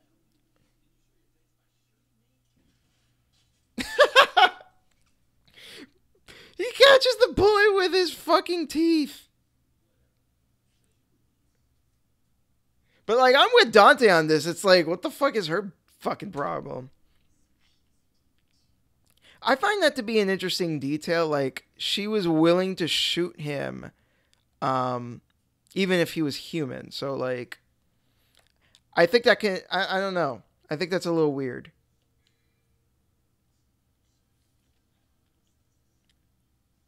So let's see. What can we learn? Well, I don't have that many. So before I fucking forget, get rid of these crappy. They're not crappy, but like, come on, Agni Rouge is like way fucking better. So yeah, only 6,000. Yeah, I can't really get anything with that. Yeah, nah. Anything in here? Nah. We're gonna stick with Trickster. All right, this will be our final mission. Now, is there a? Yes. So there is a secret mission here.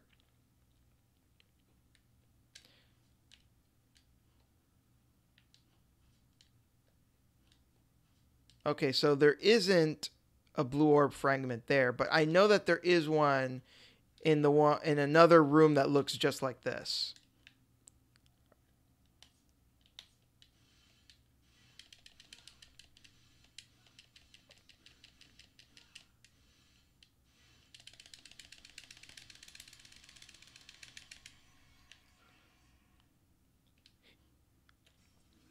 So, kind of funny when Dante says silence. I think what he's saying silence to is not whatever enemy he's facing, but because the swords started yelling and he's telling them to shut up. So yeah, this one is really hard to do if you don't have air hike. So yeah, I'm gonna try for a little bit, but I'm not gonna try too hard.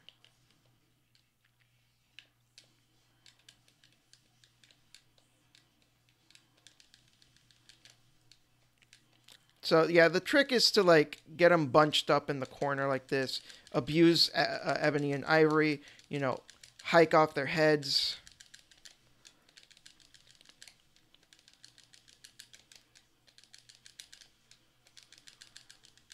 Ah! Oh, we're gonna do it!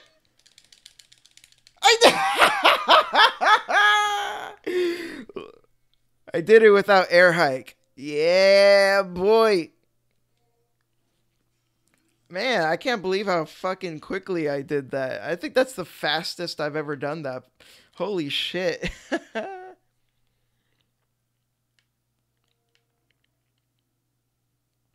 That was pretty fucking sweet.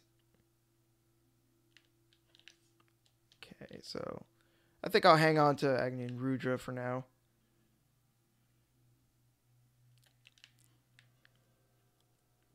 Oh, I missed that orb. So sometimes there might be an item, or there we go. See, there's an item.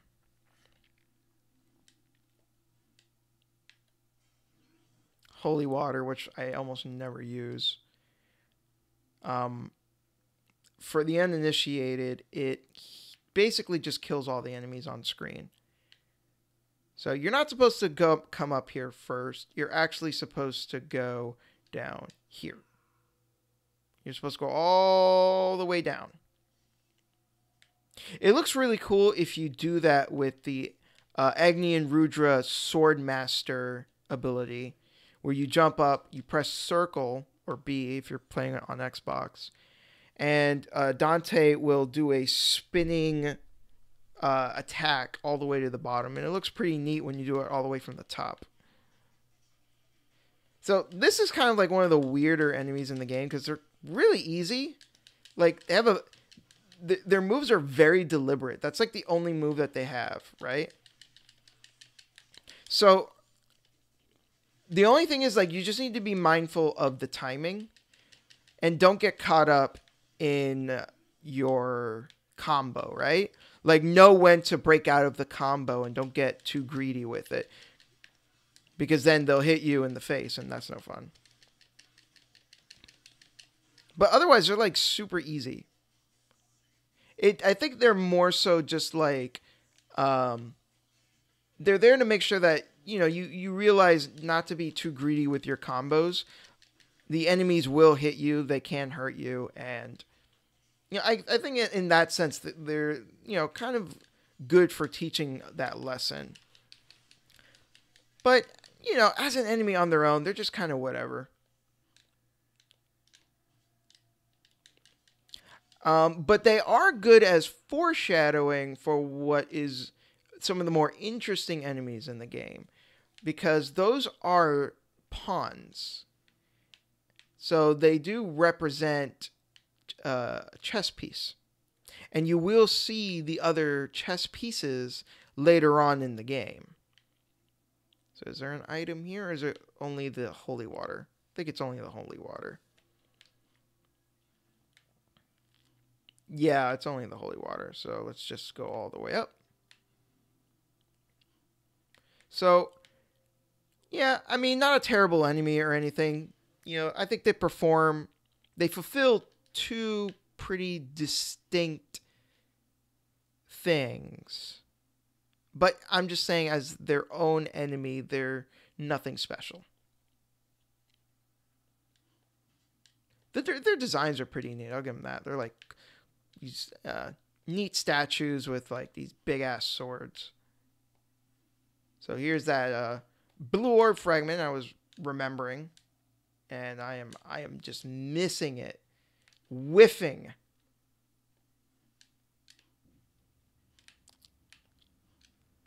Please, please, please. Yes! Got it. Yeah, that is annoying to get right. Let's see. Well, okay. When you guys are talking about Fate, try to refer to the archer from Fate Zero as Gilgamesh, because people will more often than not, when they refer to Archer, they're actually thinking about the Archer from Fate Stay Night. Just as a quick tip. When people talk about Gilgamesh from Fate Zero, they normally don't refer to him as Archer.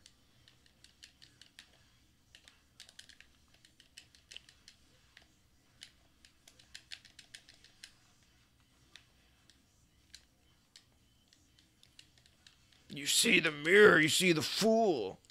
I do like that they take damage. I think they're the only enemy type I can think of, these chess piece enemies, that the more you hit them, the more visible damage that they take. You see that the sword had chipped off. I think it's a neat little detail. And I don't think the other enemies really do that? Kind of makes you wonder why it's only those enemies.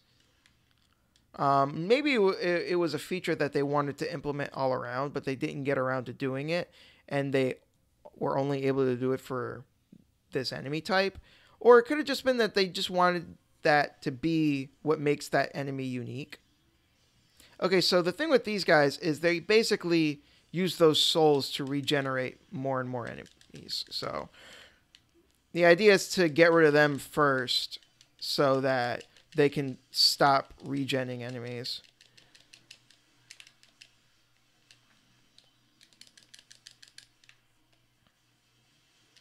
Damn it.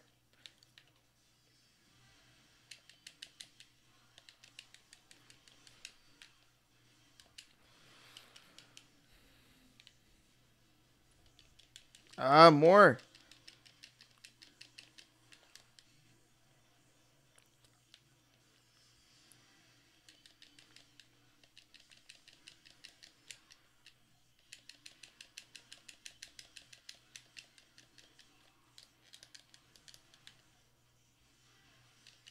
So you should also be careful. So it looks like when this guy attacks, he's only swinging 2 times, and then he smashes his like coffin regenerator thing into the ground. When he's doing that and he puts it into the ground, that actually registers as a hit as well. So you should be careful. Siren's Shriek.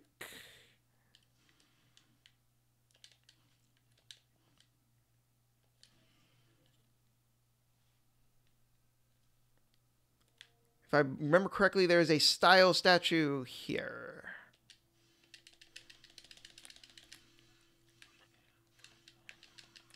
This is going to be a little bit harder without Swordmaster, but let's see what we can do.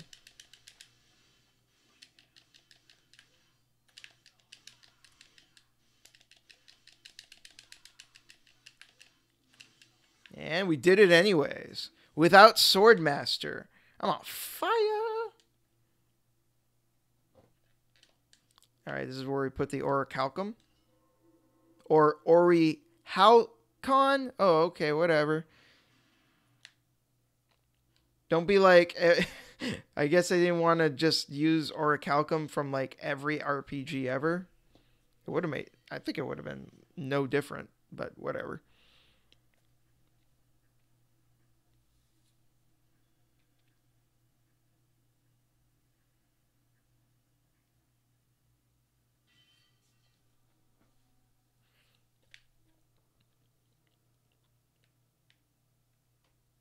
All right, so here is now when we can open up this door.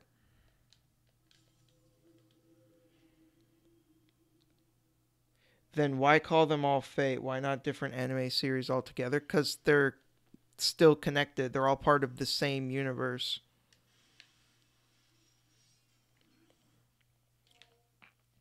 The way that the Fate universe works is it works on multi-timeline, multi-dimensional theory, where technically everything that happens is canon. Like the visual novel has, for example, like 50 fucking like bad endings where the main character dies, and technically speaking, there are different timelines where the character does indeed die. So even though in a normal visual novel those deaths wouldn't be canon, in the Fate universe it is canon because it runs on that multidimensional theory where all timelines have happened.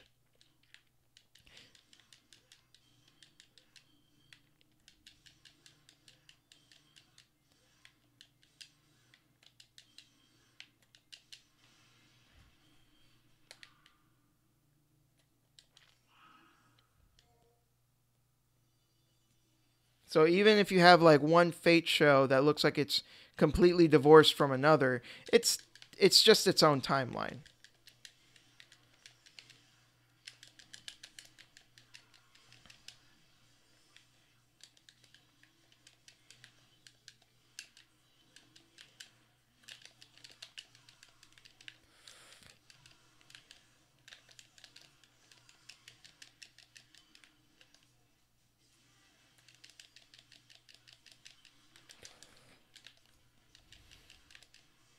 Ah, motherfucker! Motherfucker!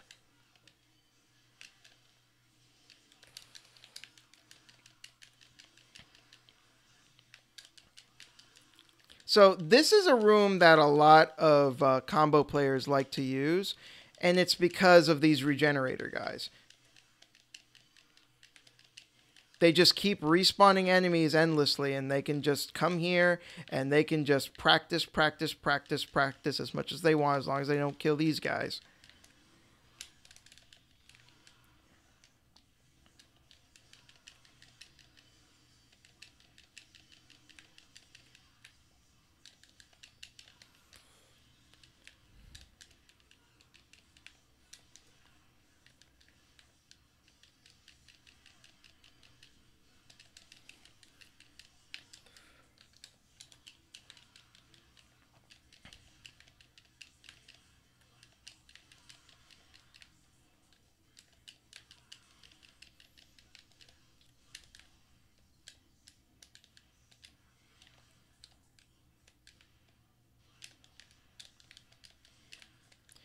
Also, be aware of these doors because they have the very strange property of snatching at you if you get near them. So, yeah, just keep that in mind. I always found this room to be a little bizarre.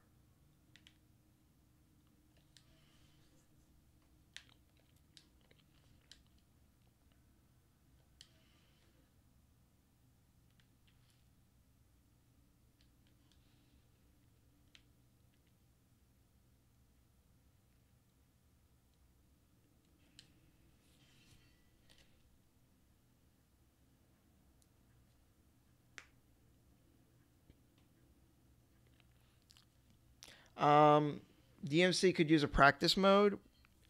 I think DMC should just do, like, if we get a Devil May Cry 5, like, I would be fine if they did what Bayonetta did, where you can practice in the loading screens. Although I guess if they do that, it might come across too closely as like ripping them off. But yeah, a practice mode would be nice. Um, for those playing Bayonetta, if you press the select button or the minus button if you're playing Switch, then those loading practice rooms will just keep going and you can like practice as much as you want. So just keep that in mind if you want to keep practicing. Oh yeah, sub boss coming in. This Reaper motherfucker.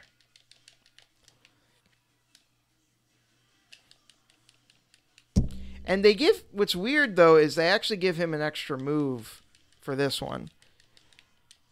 So let's see if we'll see it.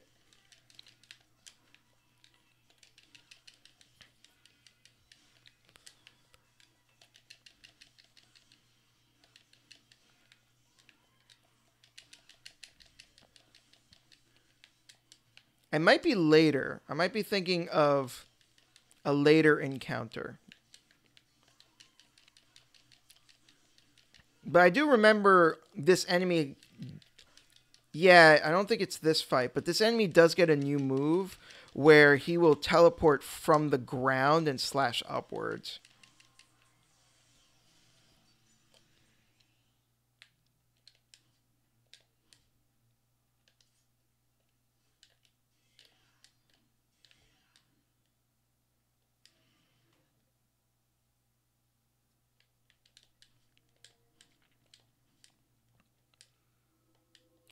All right, guys. Moment of truth. We's going to fight Virgil.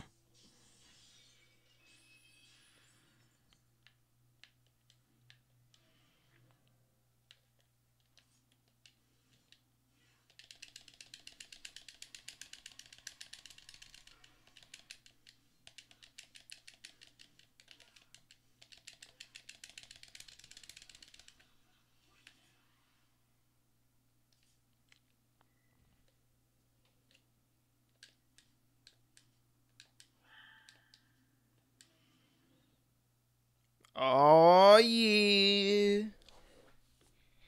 So, if you're new to this series and you decide to pick this up based on this stream, When you defeat this boss I'm about to defeat, you're going to get a new ability called a Devil Trigger, which is basically like a panic button of sorts, where when you press the L1 button, or LB if you're playing on Xbox, then Dante will go into his Devil Trigger mode, which is basically a mode where he's more powerful, his attacks do more damage, he's faster, and his health regenerates. And actually, the amount of health that he regenerates actually differs based on the weapon that he has. So I believe the Beowulf gauntlets, for example, because they are the physically most strongest weapon in the game, they have the most damage potential. They regenerate the least. But like a weird weapon like Nevin, I believe, regenerates the most because it's kind of a tricky weapon.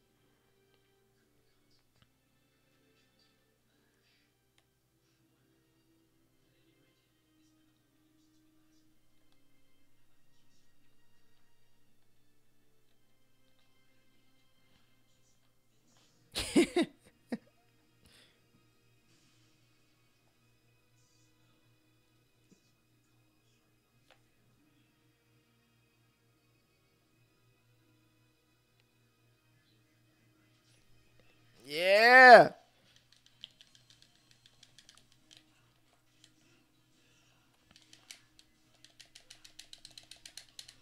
I love fighting Virgil every time. I love fighting Virgil. One of my favorite boss fights.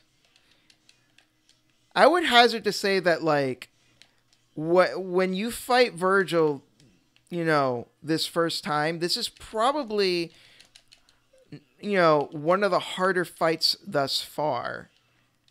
Especially if it's your first time, he may seem like he's so difficult. Like now I've got him down pat because I've fought him so many times.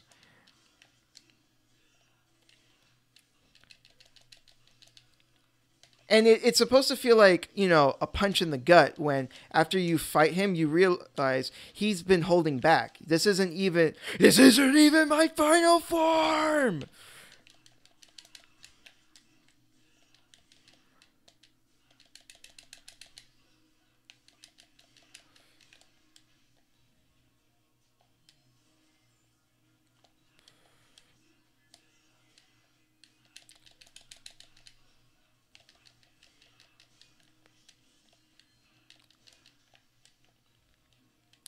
Okay, I just noticed right now.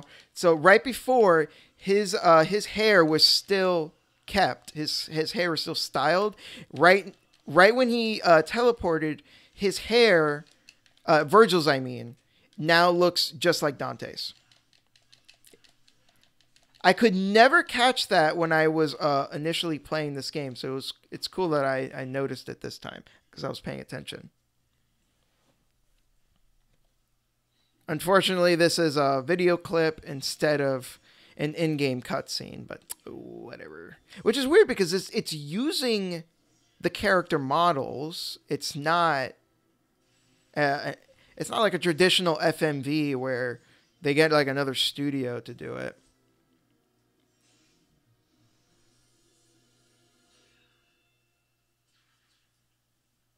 I just made all the new players feel worse about losing to Virgil. I don't think anyone should feel bad. I mean, I've got his move set like pretty much memorized because I've fought him so many times.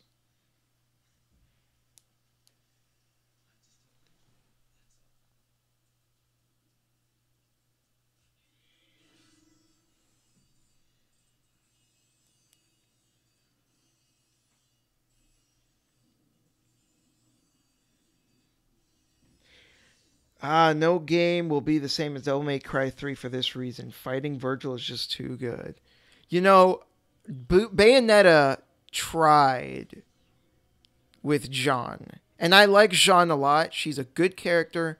Her fights are really fun, but not on the level of Virgil. There's just something about Virgil. And I hope that I can illustrate that in the video when I make it.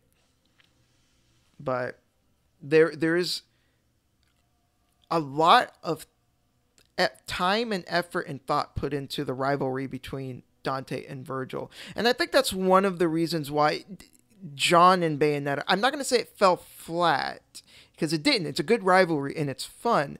But I think part of the reason why that rivalry doesn't live up to this one is because it's not the driving force of that game. In this game, the rivalry between Dante and Virgil is the plot. It's the emotional core of the game. And while there is a grander plot about opening the demon portals or whatever, that feels like an afterthought compared to the rivalry, which comes across as the real meat and potatoes of this story. And a lot of people make fun of Devil May Cry for, the story doesn't matter and the story sucks and blah, blah, blah. And if we're talking about 1, if we're talking about 2, if we're talking about 4, then fine. The stories in those games are, not particularly well written. They're not great. But the rivalry between Dante and Virgil is absolutely well written. And I will confidently say that. I strongly believe that it is well written. There is a lot more nuance to their relationship and their rivalry than people may want to give it credit for.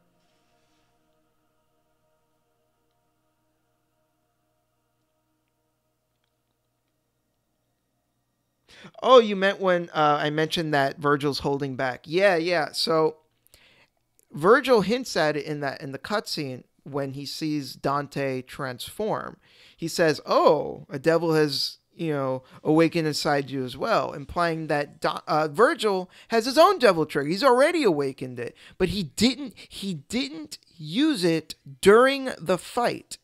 He explicitly refrained. And I think that's a very strong driving force for the player, not just Dante, but for the player to want to get better. That's one of the things about this rivalry more than other rivalries I've seen in games is this is a rivalry that goes beyond just how Dante feels. It hits the player. It makes you, the player, want to do better. When you find out that this fight, which is one of the hardest boss fights that you've probably had up to this point in the game, the boss was holding back, that to you should be an indicator. It's like, no, fuck that shit. I want to get better. I want to prove to Virgil that I'm better than him. And when we have our rematch, shit's going to go down. And I kind of explore that in the Devil May Cry 3 Power of Rivalry video. And then, or rather the script that I'm working on right now, I explore that. So I think that's pretty much it. I think that's going to be the end of the stream. I think this is a good place to stop the fight with Virgil. I hope everyone enjoyed. I know I'm a bit rusty. I haven't played this game in quite a long time, so but hopefully I was still able to teach you some stuff. Hopefully, I was able to show off some moves. Hopefully I wasn't too rusty at the game. I think I did okay, Beat Virgil without getting hit. I think that's pretty solid. So I want to thank everyone for coming. I had a lot of fun. This was a really good stream, I think. And I will talk to you guys later. By the way, Shintai, will you be doing Grandia 2? Yes. I will also be streaming Grandia 2 and Yume Nikki at some point. Those are 2 games I definitely want to stream at one point or another. Maybe next week, I want to say. So, yeah, keep an eye out for that. But, yep, this has been Shintai, everyone. Take care.